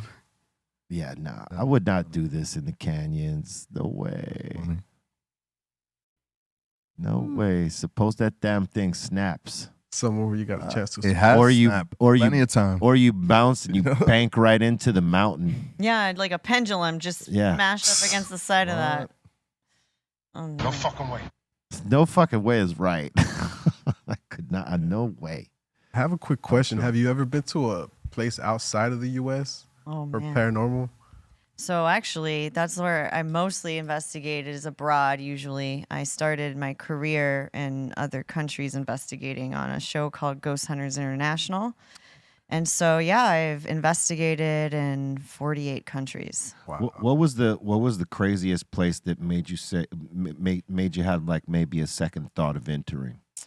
None. Honestly, I get so excited, to be honest. So you embrace I embrace the it full. craziness that might happen in there. I full on into it. Just nothing. I mean, you'll get startled. Don't get me wrong. Yeah. When something shows up, you're not expecting to be there. You know, like I have been startled, but I don't fear it. You know what I mean?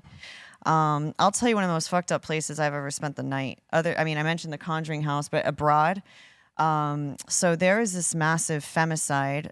It was disguised as a witch hunt. They literally killed like thousands of women in all of Eastern Europe that just did alternative medicines and just wasn't practicing Catholicism and like wasn't, anyways. So in Poland, specifically in a town called Rachel, we went to this like castle out there, and it was built like in the 15th century, and in the basement is where they held all the women in these like forced, kind of like you were chained and held up in a cage against the wall, like you couldn't sit down, you could only stand, right? And they were kept like that for days without food and water, because they're trying to fit as many women that were going to be executed for witchcraft in there. And so it was the final place. A lot of women died before their execution Yeah. because they would literally put them in there. Pretty and the much amount exhausted. of time it would take to like execute 700 women, even if you're doing that every single day, minute on the minute,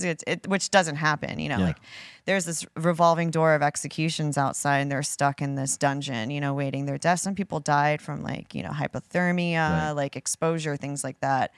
And I slept in that dungeon. Oh man, that must have felt crazy. That was tough. That was a tough one. I also in Nottingham, my very first investigation abroad, I was investigating the galleries of justice, another situation where the law, you know, chooses life or death over what you do. There's another place that they would like execute women and children, and it's what they did is they dug out this giant pit that you couldn't claw out of or climb up. So it'd be freaking higher than this studio's roof. You know what I mean? And it's just a giant, it's called the oubliette, which in French means to forget. So they throw you in there with no food and water and you just die. You know, sometimes they people, literally forget about you. exactly. And it's just there's no light. It's pitch black. It was the darkest place I've ever been in my life. And they would throw several people in there at a time. And it would just be like, if a person were, you know, trying to survive, you know, they would kill each other and eat each other, you know. So it was like really dark stuff. And it was mostly women and children. Adulterous women and children stealing would get sentenced to this. You know what I mean? Yeah. And I spent the night in that once. That was crazy. And it was so deep underground that I had no like reception for my walkie to call my crew or anything. Oh man. And so it was just like, all right, we're going to check on you in 4 hours. Oh man. And I'm like, all right, nap time. And the only thing I had on me, I guess I had my phone, but you know, so like as long as I had battery life, I could use my flashlight or whatever. But I would be laying down in there with my eyes closed, having a moment, like a meditation type thing, you know, and then I would like, I'm thinking it's freaking, you know, I had my eyes closed for 3 minutes and I look at them, it's been like 40 minutes. And I'm like, oh shit, like this is time traveling in this oubliette right here. But man, like sometimes the time would go so fast or it'd go so slow when you're in those places. And I was like, I hope they remember to come get me. I hope they don't forget me. And it's like 6 hours later and like, oh shit, we got to get Susan from the oubliette. And they had to repel me in there, like just line me down. By a line, right? Yeah. Damn. I've done like, oh man, some of the best. I was like living the life of Indiana Jones, man. It was like the best job I ever fucking had. Do you miss that? I do. So are you going to get back into that aspect of it? I mean, I'm always in it. I just don't do it on TV anymore. That was like, I mean, it was cool to have the budget to do things like that, you know, but like, it's an expensive thing to do on the side. Yeah, for sure. You got a lot of gear, you know, just having people to repel you into an oubliette. And then you have like all these Pelican cases filled with like FLIR cameras are like $15,000 each minimum. That's a shitty FLIR. Yeah. You know, and it's like, and you have to have like 6 of them and all these like, it's a lot of gear, you know. And on top of all the other stuff that like you're using to like monitor and track and listen for, right? So, and a lot of time that you go through just reviewing all that. It's like you got 6 cameras, you're shooting a 6-hour investigation. You have 6 hours on each camera to look through. And if you're a real fucking investigator, you do it. Yeah. You know what I mean? Like a lot, like people don't investigate like that anymore, which is kind of sad. And that's the cut. That's my cloth I was cut out of, was like doing like the real like documentation of these things. You think they're too scared to do a full I don't think it's proper one. It's like it's time and money. And now when it comes to like producing shows for television, especially when you have all these platforms, especially you have like all these independent makers, a lot of time what they expect now is a production company wants like at least a full-on pilot already shot and produced on your money first. Like they're not giving out money to you to like you make these professional things anymore. They want to see it first. They're like, you're going to have to do this yourself. And if you don't have the money to give me the, you know, product that I'm looking for, they're going to pass on you, you know, which is why I actually started with a team of other field producers and investigators, our project called The Dark Zone. And we're online. It's The Dark Zone TV. It's fully independent paranormal, but on a professional scale. And that was because that was a brainchild of one of my field producers on Ghost Hunters International or Ghost Hunters Academy. I was on all the Ghost Hunters, Yeah. And so he was the guy who told me to not give up ghost hunting after that experience at Fort Mifflin. Yeah. I almost quit that day. And he was the guy that told me not to do it. And I've been working with him now for 15 years, doing this. I would imagine all you guys have had that moment and someone talked you into moving forward. His name's Jay Blumke, by the way, since I'm talking about him. And he works on like a lot of the paranormal shows and stuff like that. And he created the whole look and edit for Ghost Hunters, which started a whole phenomena of paranormal shows. Well, salute to him. Yeah. Because the ones that we are seeing today are awesome. Yeah. And so, now the way it is that there's no real investigations in a sense where there's a controlled environment. You've got surveillance all over the place, audio, visual, and gear to like measure the atmosphere, Now it's all this urban exploration style, handheld camera investigations, I quote, which is really just urban exploring and hoping to capture something spooky. Yeah. It's not a controlled environment. You don't have checks and balances.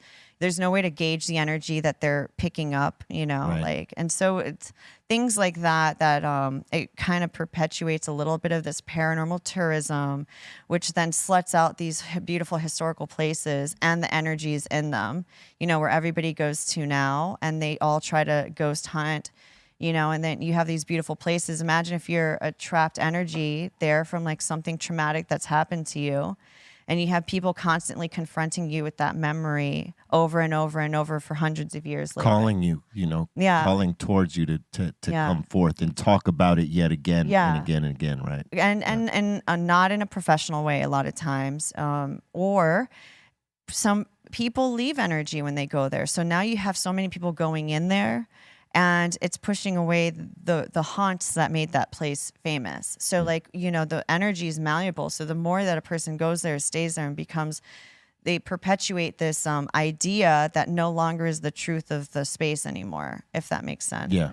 And then the haunts, they don't reside there anymore. Yeah. Those energies don't exist anymore. They go somewhere else. They become transmuted with our energy. They turn into a different type of energy, and they snowball in a different direction, because energy is so malleable. And so then you create this type of haunt in a lot of these locations, which are called egregores. And an egregore is when you have a bunch of external energies coming from other sources. Like imagine all of our energies create this little mini energy ball, and then that snowballs the more that people add into that energy ball. And so then it becomes this mashup of this non-cohesive energy, and it manifests in a way that looks like dark mass. So people would go into a place and be like, oh my God, I saw this giant smoky thing. It's like not really an embodiment of anything. Or they'll see, poltergeist activity. Yeah. Where like doors start opening and closing on their own. It's like all this stuff interacting with physical matter because it has no intelligence to it. It just bounces off the space. Right. And those could be caused by egregores as well. And then and that's why I think there's a big discussion I have with people in the field, and why I go to events like Conscious Life Expo is because I talk about what being an investigator has taught me is how to live. You know what I mean? Like energy wise, like how do I exist, the best way possible so that I'm not leaving behind these stamps of trauma or these stamps, of like negative energy, like how, if anything comes to me, can I transmute negative things into positive things? And so that made me realize about the imprint of who we are every day, everywhere we go. And that's what I learned as a paranormal investigator. And so when I started seeing, like, going to places that had the most depressing history, the most violent history and all that stuff, and how it's still affecting people today, hundreds, even thousands of years later, it's a history so awful that it's still here energetically. Like, imagine if we had beautiful history, beautiful energy here to be there for our predecessors. Oh, you would see a different type of lifestyle by people. Their vibe would just be different. Mm-hmm. Absolutely. Yeah, it wouldn't wouldn't be magnetized to the drama and the violence and all that stuff that happens. Would be definitely different. But we also have to be aware that the more positive that we reflect to will also have a polar and opposite effect in a negative way. Yeah. So we create this divide because there's always going to be a negative or the black to the white, It's all about finding the balance in the gray area. And that's the true way to kind of live, where it's like you're not gonna, like, if people live their life and always got things their way, they will never grow. Well, that's basically the nature of positive and negative energy. Yes. You have to have the balance of it. It exists, Yeah. And there's no heavy leaning one way or another. Otherwise, you're gonna pull everything off kilter. That's right. So it's like you can't be a full on saint. There's there's no existence in that, and you'll never be able to be one because you're always going to have to tell no to someone or stand your ground or and be a block or a mirror to somebody else.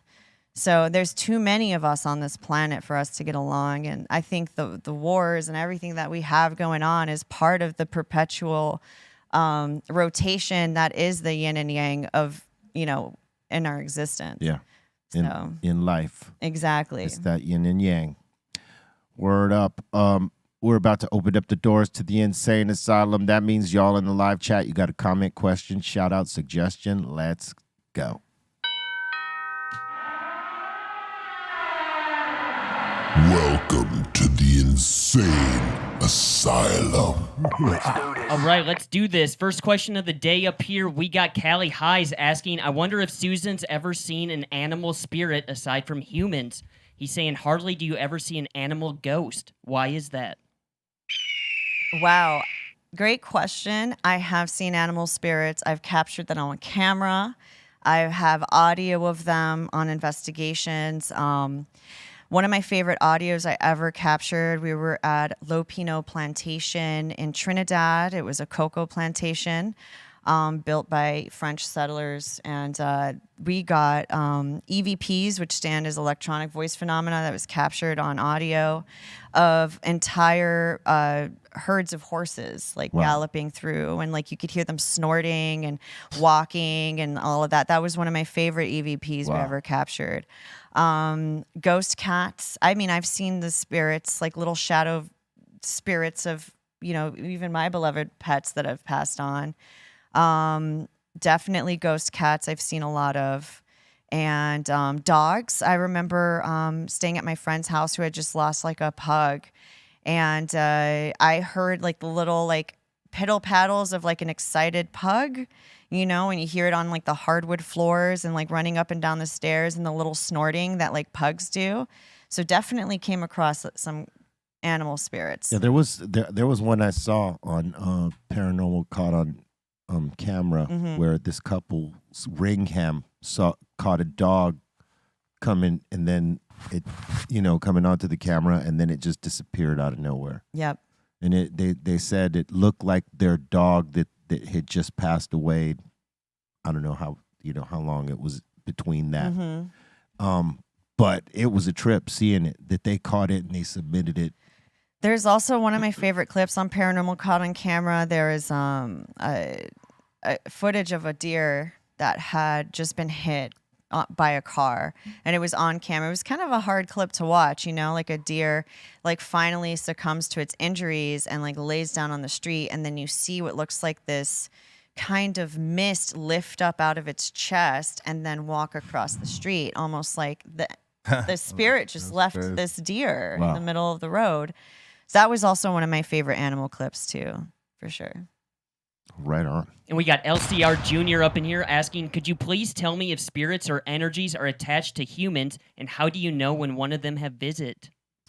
I believe everybody has spirit attachments. We are literally just fragments of older, ancient spiritual energy within our physical bodies. And so we have our own tethers to the spirit world ancestrally. or people that we loved and have lost, and even our higher selves that could, live on other dimensional planes, right? So if we could access our higher selves, that we can access like psychic information. So, and also you can access information through your ancestors by properly knowing how to channel them as well. And sometimes it's just in your DNA code. I do believe that you get like a lot of, your DNA is a beacon for your ancestral attachments as well.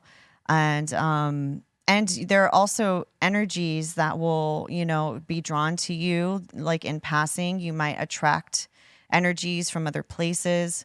So, and every place that you live in, has its own energies as well. So you're completely surrounded. I'm sorry. I hope that doesn't scare you. If any, it makes me really excited because it means like I feel never alone, and I always feel like I have access to information on a higher plane of existence. You know what I mean? So I think that should be a comforting fact that you have people like these energies around you all the time. You could look at them as spiritual guides. Yeah, absolutely. That's pretty much. And objects can have attachments too, like if you really like, because we live in a physical existence, we have love for physical things. And so you hear about haunted dolls, like nothing loves harder than a little girl. You know what I mean? Chucky doll. Right. I mean, yeah, and then you have dolls that can be, embodiments of like bad juju or curses and things that are put into objects, and so objects can be haunted. I mean, a huge practice in just witchcraft and brujeria and santeria and all, all that is that you could take physical objects, a doll, even voodoo dolls or whatever, and instill an energy in that tethers itself to an individual, and then you become tethered spiritually to this object, and so there's all that. It all exists with everything here. It's crazy. But yes, the answer is 100% yes. In so many different facets, 100% yes. And we got Miss Raquel's World up in here asking, can anyone be possessed at any time? I don't know if anyone can. I think it depends on the individual, if they're open for that, right? Yeah, and I don't think it could just if it could happen at any time for a specific individual, it's because they're already open to that they're practicing creating an opening to that type of, communication. And so there's also people that cannot even fathom what that is, and so automatically close their minds off to being able to have those connections. So I find that the people that become possessed are types of individuals that either embrace that and try to push their boundaries and limits and learn how far they can take it, which is how I started. And then there's other people who don't realize that they're highly empathetic. And maybe they were brought up in a way that they had to push or suppress like this ability, because it was looked down upon. Right. Maybe like There's certain a lot of people religious like backgrounds, that are like, oh, what having a sixth sense or a third eye is kind of like evil in a way, and you have to be focused this way on this text. And so people suppress their abilities, and those are the ones that probably get creeped up, like when they, all of a sudden will have these emotional breakdowns and things like that. They'll shift into strange things. A lot of people say, oh, people with really religious Christian and Catholic backgrounds will all of a sudden like grow up so good and then hit this point of just straight debauchery because they never had the chance to do it. And I think that has more to do with a suppression of like your ability to see, and then all of a sudden you become so open that you start attracting all these energies to you. They start becoming you start becoming chaos, and you don't know how to harness all the information you're getting from your guides. And then you go on like, these sprees. People fuck up a lot too when they do that. They end up in addictions. They'll end up, just in bad relationships or in these like codependent situations or in these like toxic things, violent, toxic energy. Just chaos in general for themselves, And that's because I feel like they didn't know how to harness that spiritual information that was going to be accessed by them when you just have no choice when you're that person. Yeah. And you're open to it. And shout to OG Tone and Ryan for your donation. Thank you guys so much.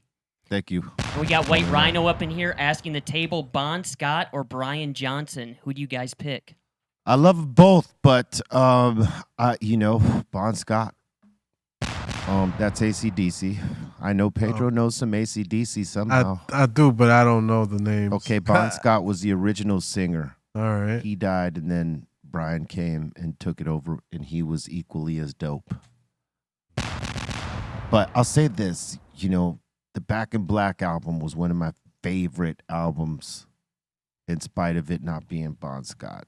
I mean, it was in rotation as a kid. I rocked that album a lot. Mm-hmm. But still Bon Scott for me.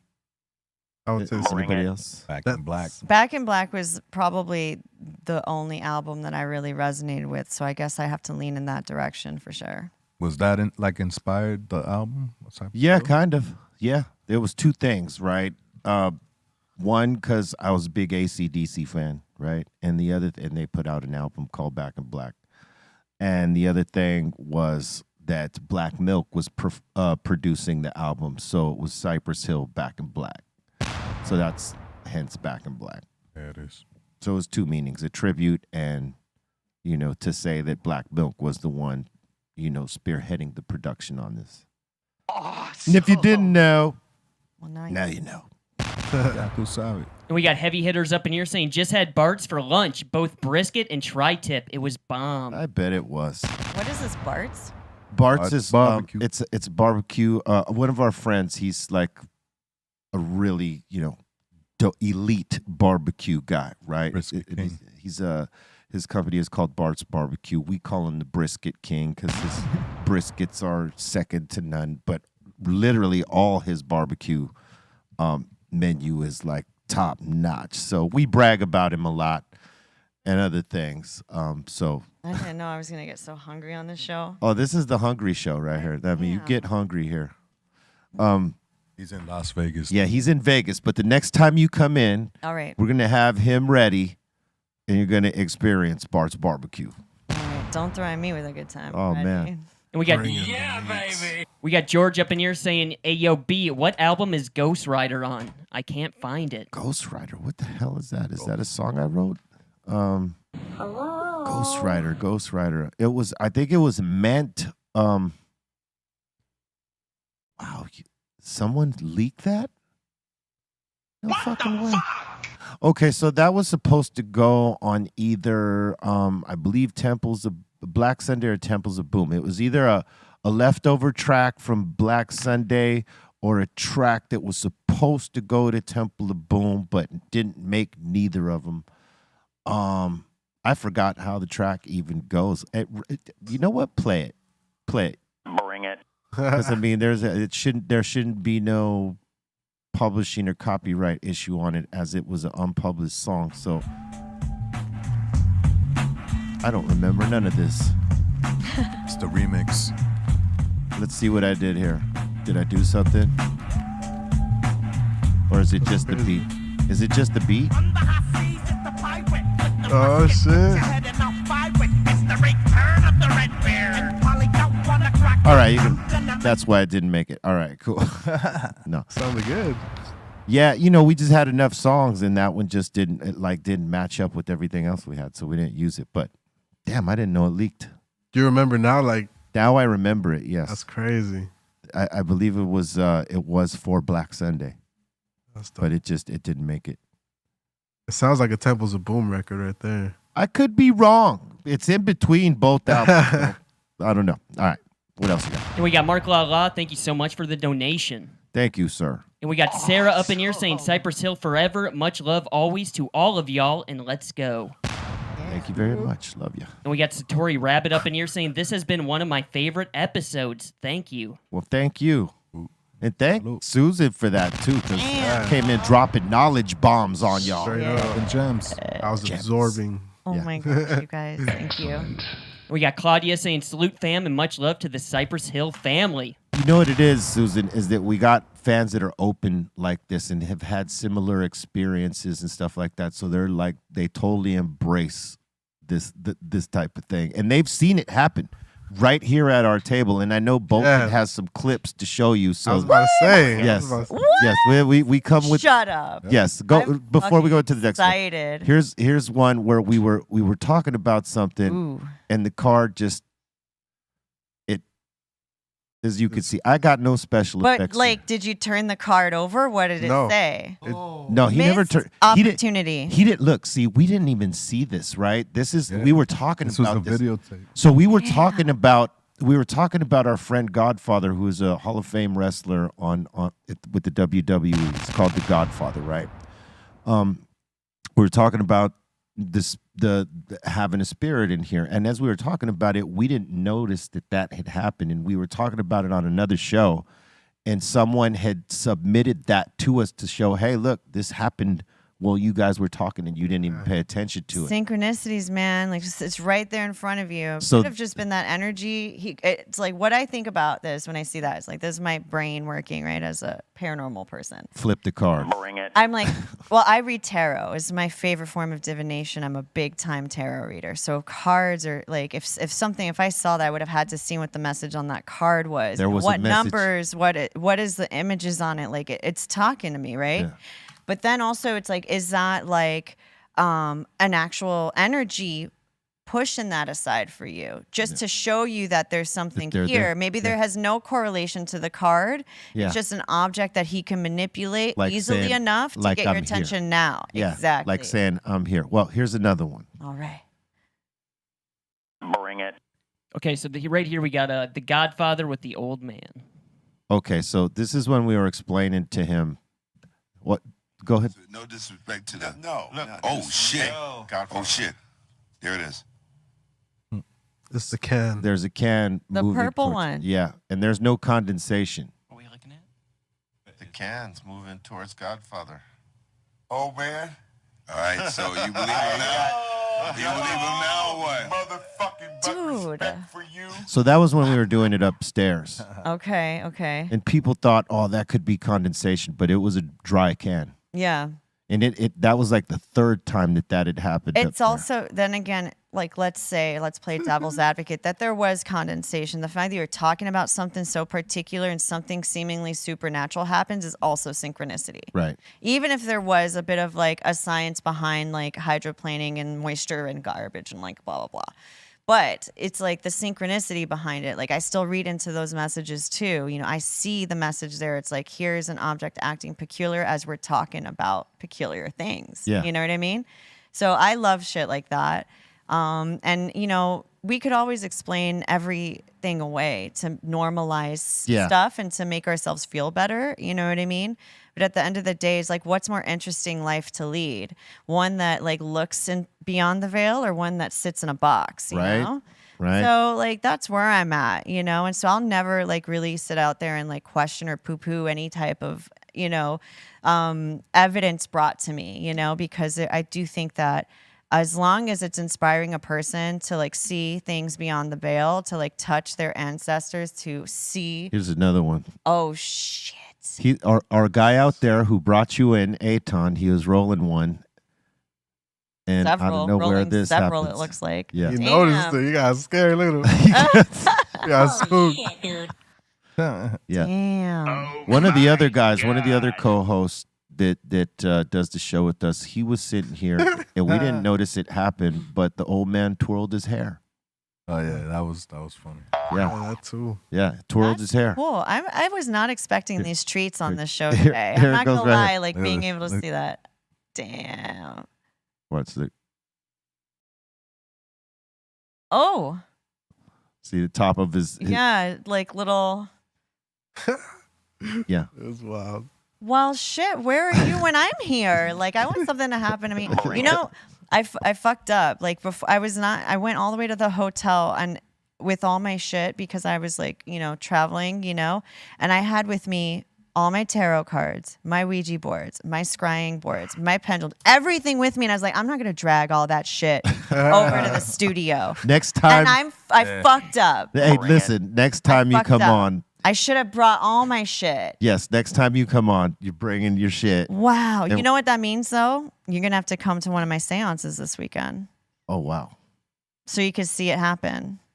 I've done some spiritual masses as a Baba Lao, but I haven't done. Well, a we might be seance. talking to some of the people, that you bring to, the seance, which is cool, because we get to see it play out in a physical way. Yeah. On objects, that way people, they believe more things that they could see, and it's like it's nice to get like straight like visualization, and I also do the channelings.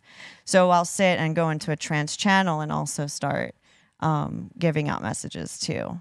So I know people that are new to that freak out when that happens. They're like, I think it's time to go.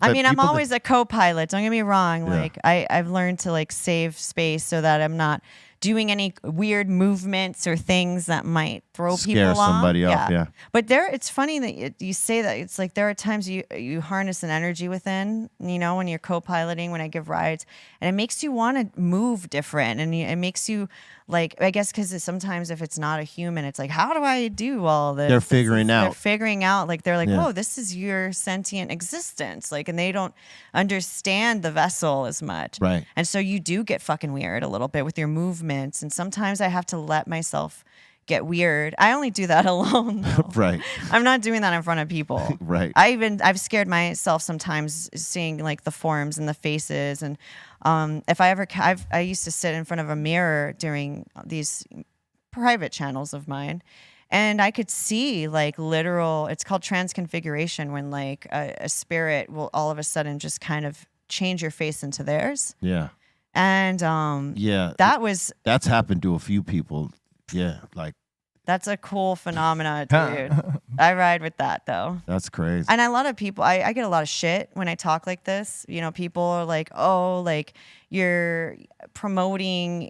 Yeah, I'm promoting. I'm promoting that you get in touch with your spiritual side, and I'm promoting right. that you get in touch with your ancestral energies. I promoting you like evolving and cutting ancestral trauma, and changing the dynamic moving forward in your lineage and being that change in the world. And the only way to do that is to become spiritually aware. You got to connect to your spiritual side. Yeah. You should. And spiritual awareness is not just a prayer. It's an embodiment, and I definitely, and then, I got a lot of shit for rituals that I've done, because I do some bloodletting ceremonies, and then people would come at me and they're like, my daughter watches your show, and, I did a bloodletting ritual in a Mayan temple.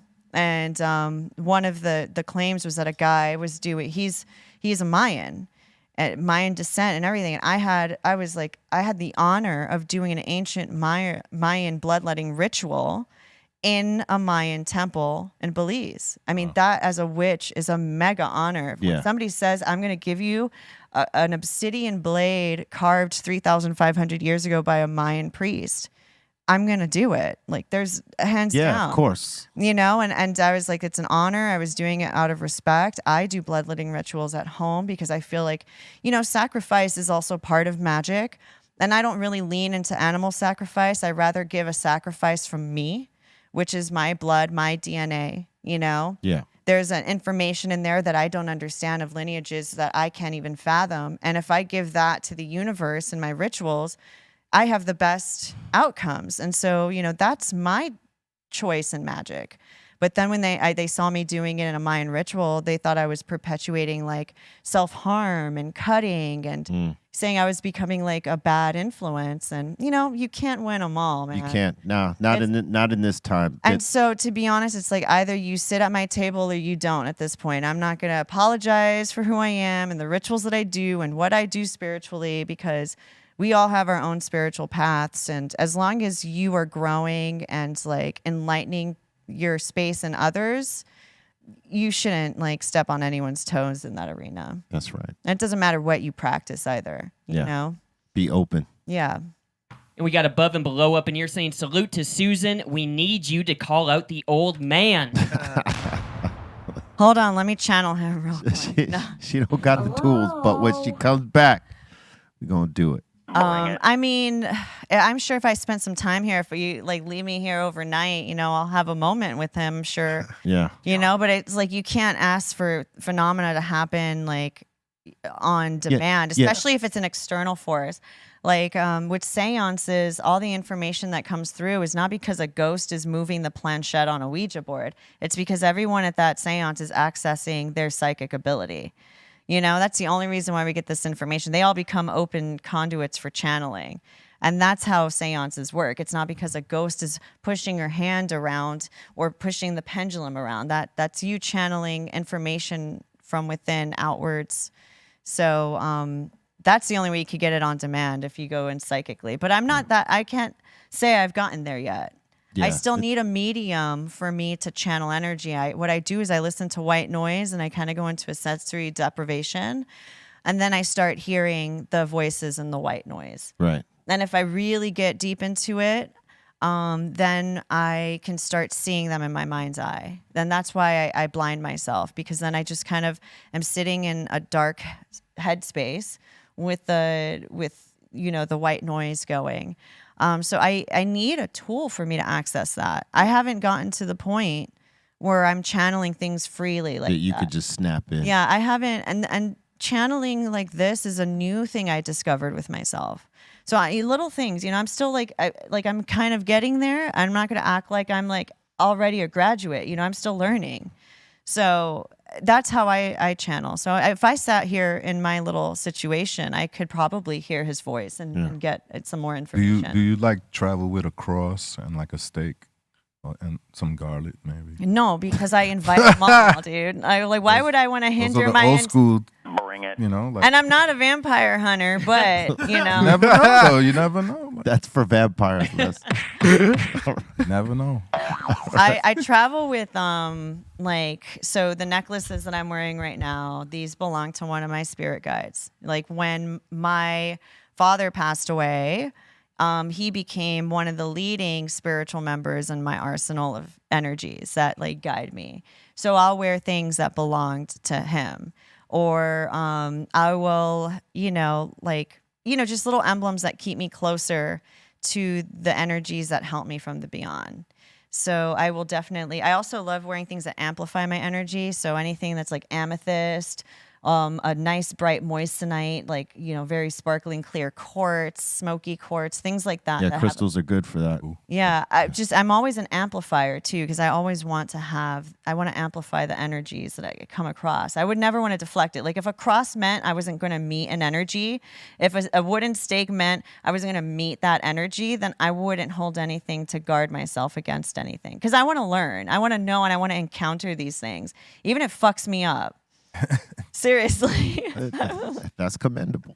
All right. And we got Johnny up in here telling everyone to stay positive and salute to everyone at the table. Thank you very much. Cheers. And we got Patch up in here asking, if I practice Santeria, can I still be a Catholic? Yeah. Well, they literally adopted the Catholic icons, I feel like a lot of santeros are Catholic and they are. Some of them are Christian, some of them are Catholic. Yeah. Some of them practice different religious beliefs, but because it's all by God, it's just a different tool you have as a priest and as someone helping someone navigate through their readings and stuff like that, and what they need to cleanse themselves and to be on a positive path, I guess. Yeah, there's a lot to it. There is. It's it's a web that's been, weaved in a way that kind of incorporates a lot of beautiful ideology that all kind of complements each other. You know what I mean? So for sure, if you're Catholic, I feel like my mom, she went to Catholic school and all that stuff, but her family, although they're super Catholic, they have these little rituals of praying on the rosary, or everything's a little bit of a ritual. And in Santeria, they still use the same saints and and they work with them and build altars for them too. And, I definitely think it goes hand in hand. It's a complementary thing. Absolutely. How many more you got up there? We got quite a bit yet, B. You got to go through them. And we got Dave P., Orly, Patch, and Johnny Walker. Thank you guys so much for your super chats and donations. Thank you, sir. And we got Gabriel up in here. Thank you so much for your donation as well. And we got the business up in here saying, what up, dope show. Susan, have you felt any vibes since you've been in the building?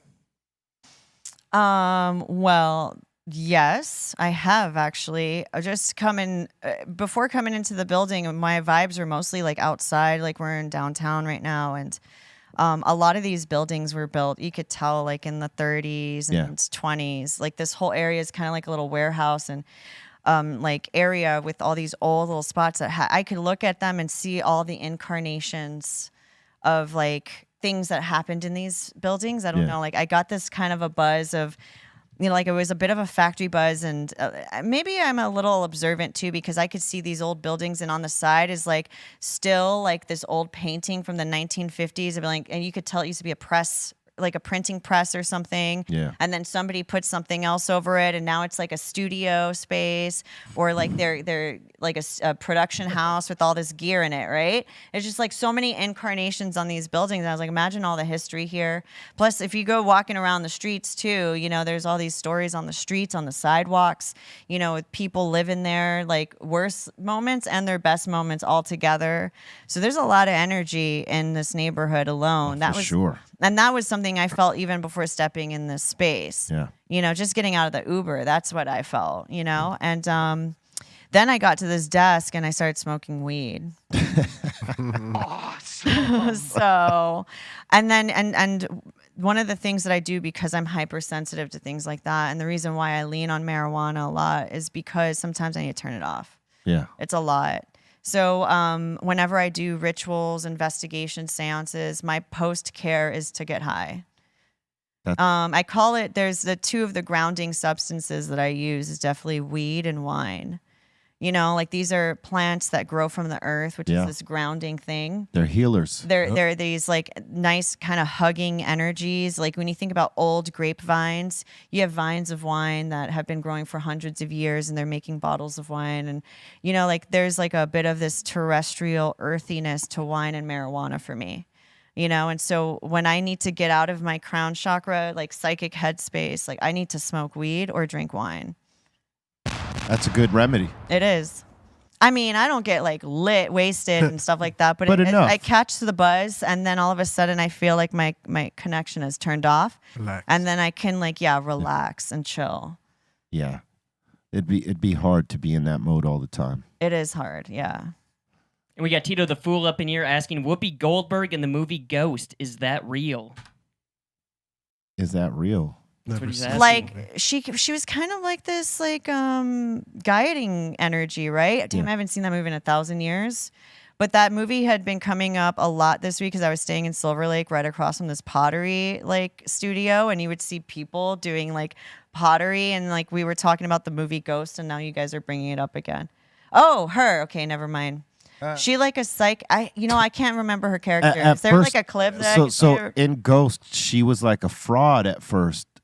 She wasn't really channeling anything. She was like one of the, and then someone, Demi Moore's character went to her, and Patrick Swayze's spirit, his character jumped into her all of a sudden, and then she realized she did have a gift, and she starts communicating. But it's one of those movies where she can take in the spirit and communicate, or communicate with him out of body. You know what I mean? Right. I see. And she didn't know she had this. But she was a fraud. She was a fraud at first. Okay. And when he dies, she, like Demi Moore's character, feels like there's something. I feel like he's trying to tell me something. So she's trying to go to different places to get some resolution because he dies all of a sudden. And she's trying to figure things out. And that's funny because it's like it's kind of a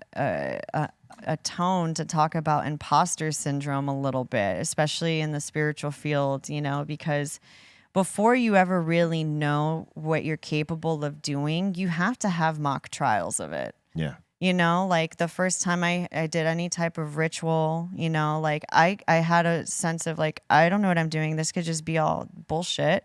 Or like when I started channeling energies, like I was like, I'm just fucking nuts. Like none of this makes sense to anybody. I'm just blowing gas up my own ass at this point. And I had a bit of I think anybody that like pursues anything professionally or has a passion for something kind of has this moment of imposter syndrome, be like, am I good enough to fucking do this? Or am I having an inflated sense of self? You know what I mean? And so like there's moments where it's like, if you keep trying, even though it's failing, you're not like, maybe your rudder's off and you just keep doing things, slightly skewing them, and then till something clicks. Yeah. You know, and I feel like it with characters like that is, if in real life, if that's a real life character, let's so to speak, right? Yeah. And you're sitting there pretending to be a spiritual person, you fake it till you make it. Yeah. And that's then what they mostly do. Yeah. You know what I mean? And then all of a sudden you're opening up these doors and you realize something is working with you, and it might be all duds and bullshit at first. And then you find yourself in this repetition of where it's like actually starting to happen. Right. You know, It's manifesting. It's manifesting by putting yourself in that, you know? And last one up, we got Tito the Fool asking, yo, B, it's my birthday. Can I get your blessings, please? Happy birthday, man. Salute to you, man. Be around some positive people, you know, the ones you love, the ones that celebrate you. You celebrate them as well. You lift each other up together. Don't be around the boofness.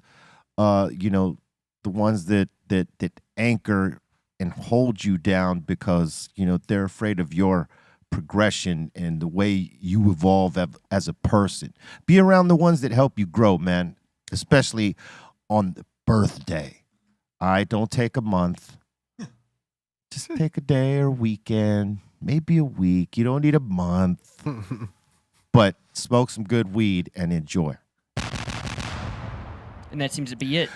Word up. We want to thank you for all your submissions and your interactions with us. We want to remind you that we have something going on. When, Pedro? This Saturday at Dr. Greenthumb's SF. Be Real will be there. That's right. We'll be in the Bay Area in San Francisco Saturday. Meet and greet style. Come see the doctor. I'll give you a good prescription. Might stop by. Thank you very much. Thank you for all your energy. And we want to thank Susan for dropping by and getting down with us. First of many times that she will sit in the seat with us. Yo, next time I'm Give it coming prepared. I'm coming prepared next time. All I'm bringing right. all the stuff. Yes. It's going to happen. And we are ready for it. You got any shout outs or you know, anything you want? Well, I mean, shout out to Conscious Life Expo. It's going to be at the Hilton LAX. I'm hosting 3 seances this weekend. Most of them are sold out already. I'll be real. There's probably one day left, but I have to take a look. And then I'm also hosting a panel on divination and witchcraft at Conscious Life Expo. If you want to see the independent paranormal stuff I do, go to thedarkzone.tv. And you could come follow me, say hi. I'm Susan the Dragon Witch on Instagram. There it is. That's a hell of a name right there. Yeah, and see me on Paranormal Caught on Camera. That's on like Discovery Plus and Travel. Boom. That's right. Susan the Dragon.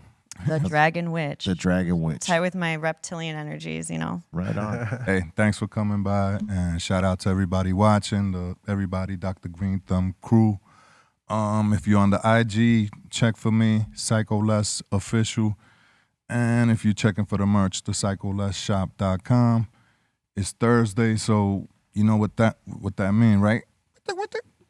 That means we're in the mix after this on Twitch. All right, Bolton. Tune in. Shout the Insane Asylum. Thank you guys so much. Shout to the Dominator for holding it down up here. And also, let's get into the Cali Vibes giveaway right now. Okay, this is for the giveaway right here. We'll do 3 of them today.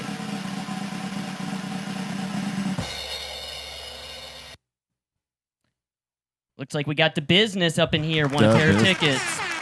All right. Congratulations to the business. Get tickets to Cali Vibes.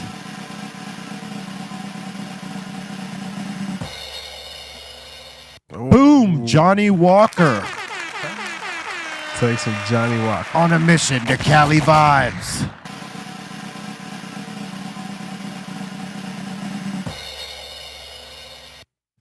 Tito the Fool. On his birthday. On his birthday. Have a hamburger, son. Congratulations to all our winners. Pedro, Yeah, salute to everybody that's watching. And once again, this Saturday at Dr. Greenthumb's SF, meet Be Real there. It's been 3 years since he's been there, so it's going to be dope. Meet and squeeze.